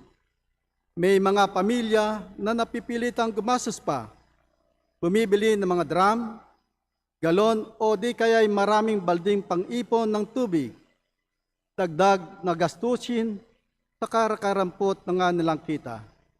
Ginoong Speaker, hindi na po ito isolated cases. Ito ay paulit-ulit na nangyayari taon-taon. Pero ang mas mabigat na problema ay hindi lang kakulangan ng tubig, kundi kakulangan ng sagot, kakulangan ng aksyon, kakulangan ng malinaw na solusyon. Kapag nagrereklamo ang tao, mabagal ang tugon. Kapag nagtatanong, walang malinaw na sagot. Kapag naghahanap ng solusyon, walang maibigay na timeline. walang konkretong plano. Ginoong Speaker, bilang mga kinatawan ng taong bayan, hindi tayo pwedeng manahimik lamang sa usaping ito. Hindi natin pwedeng sabihin, ganito ba talaga? Ginoong Speaker, sa ilalim ng kasalukuyang mga batas, nakaatang ang responsibilidad na magbigay ng serbisyo ng tubig sa Muntinlupa at iba pang lugar sa Maynilad. Kabilang na dito ang Maynila, maliban sa Barangay San Andres at Barangay Santa Ana, Pasay, Parañaque, Caloocan, Las Piñas, Valenzuela, Navotas, Malabon, ilang bahagi ng Makati at Quezon City, ang mga siyudad ng Cavite, Bacoor, Imus, at ang mga bayan ng Kawit, Noveleta at Rosario sa lalawigan ng Cavite. Mr. Speaker, may mahabang kasaysayan ang pagsasabatas para sa isang mabisa at sustainable water system sa ating mga kalunsuran. Noong 1995, bilang tugon sa lumalalang problema sa tubig, isinabatas ang National Water Crisis Act o Republic Act No. 8041. Ang batas na ito ang nagbigay daan sa privatization ng operasyon ng water facilities sa nasasakupan ng MWSS. Mr. Speaker, Section 6 of Republic Act 8041 enabled the Philippine government to enter into negotiated contract for the financing, construction, repair, rehabilitation, improvement, and operation of water facilities and projects related to increasing water supply, its treatment, and its distribution to industrial and household consumers. Mula sa probisyong ito, iniluwal ng Water Crisis Act ang concession agreements sa pagitan ng MWSS at ng dalawang water concessionaires, ang Manila Water Company, Inc., para sa East Zone at ang Maynilad Water Services, Inc., para sa West Zone ng Metro Manila. Mr. Speaker, aside from the concession agreement, Republic Act No. 11600 likewise grants Maynilad a franchise to establish, operate, and maintain a waterworks system and sewerage and sanitation services in the West Zone area of Metro Manila and the province of Cavite. Mr. Speaker, Section 1 of said law provides that Maynilad is granted a franchise, and I quote, to establish, operate, and maintain for commercial purposes and in the public interest a waterworks system to ensure an uninterrupted and adequate supply and distribution of potable water for domestic, commercial, and other purposes, and for the establishment and maintenance of sewerage system and sanitation services in West Zone service area of Metro Manila and the province of Cavite, under a concession from the Metro Manila Waterworks and Sewerage, end of quote. Ginoong Speaker, pagman naipaubaya na ng MWSS sa mga concessionaires ang responsibilidad sa paghatid ng sapat na supply ng mainom na tubig sa Kalakhang, Maynila at mga karatik na lugar.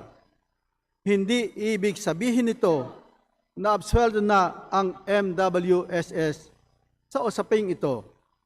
According to Article 12, Paragraph 12.1 of the Concession Agreement, the MWSS through the Regulatory Office is mandated, among others, to monitor and enforce standards of service to customers and any agreed improvements in these standards. It is likewise tasked to conduct inquiries on matters relating to water supply, sewerage, and sanitation services. Ang tanong, Ginoong Speaker, nagagampanan ba ito ng MWSS? Kung susumahin ang MWSS bilang regulatory body, ay tungkuling protektahan ang mga consumer mula sa di makatarungang singil at mababang kalidad na serbisyo. Gayon din, binibigyan insentibo ng MWSS ang mga concessionaires hindi lang para kumita, kundi para mamuhunan para sa isang mabisang water service system na magbibigay kaginhawahan sa mga consumer. Mr. Speaker, the realities on the ground would lead one to surmise that the responsibilities of Maynilad and MWSS remain to be on paper only. Otherwise, Muntinlupa and other areas being serviced by Maynilad will not be experiencing what we are going through right now. Sa kasamaang palad, Ginoong Speaker, the expectations does not meet reality. Ginoong Speaker, malinaw na may krisis sa tubig sa Muntinlupa. Ang tanong, Ginoong Speaker, sa Muntinlupa lang ba merong krisis? Hindi ba nararanasan ng ibang lungsod ang aming dinaranas sa Muntinlupa? It is ironic that Muntinlupa, which is very close to Laguna Lake, where most of the water that Maynilad supplies its customers in the area come from, suffer from poor water services. Ginoong Speaker, mga kapwa ko kinatawan, ang daming mga katanungan ang kailangan masagot tungkol sa issue na ito. I am imploring the House of Representatives through its appropriate committees to inquire in aid of legislation on the issue of Maynilad's water services, not only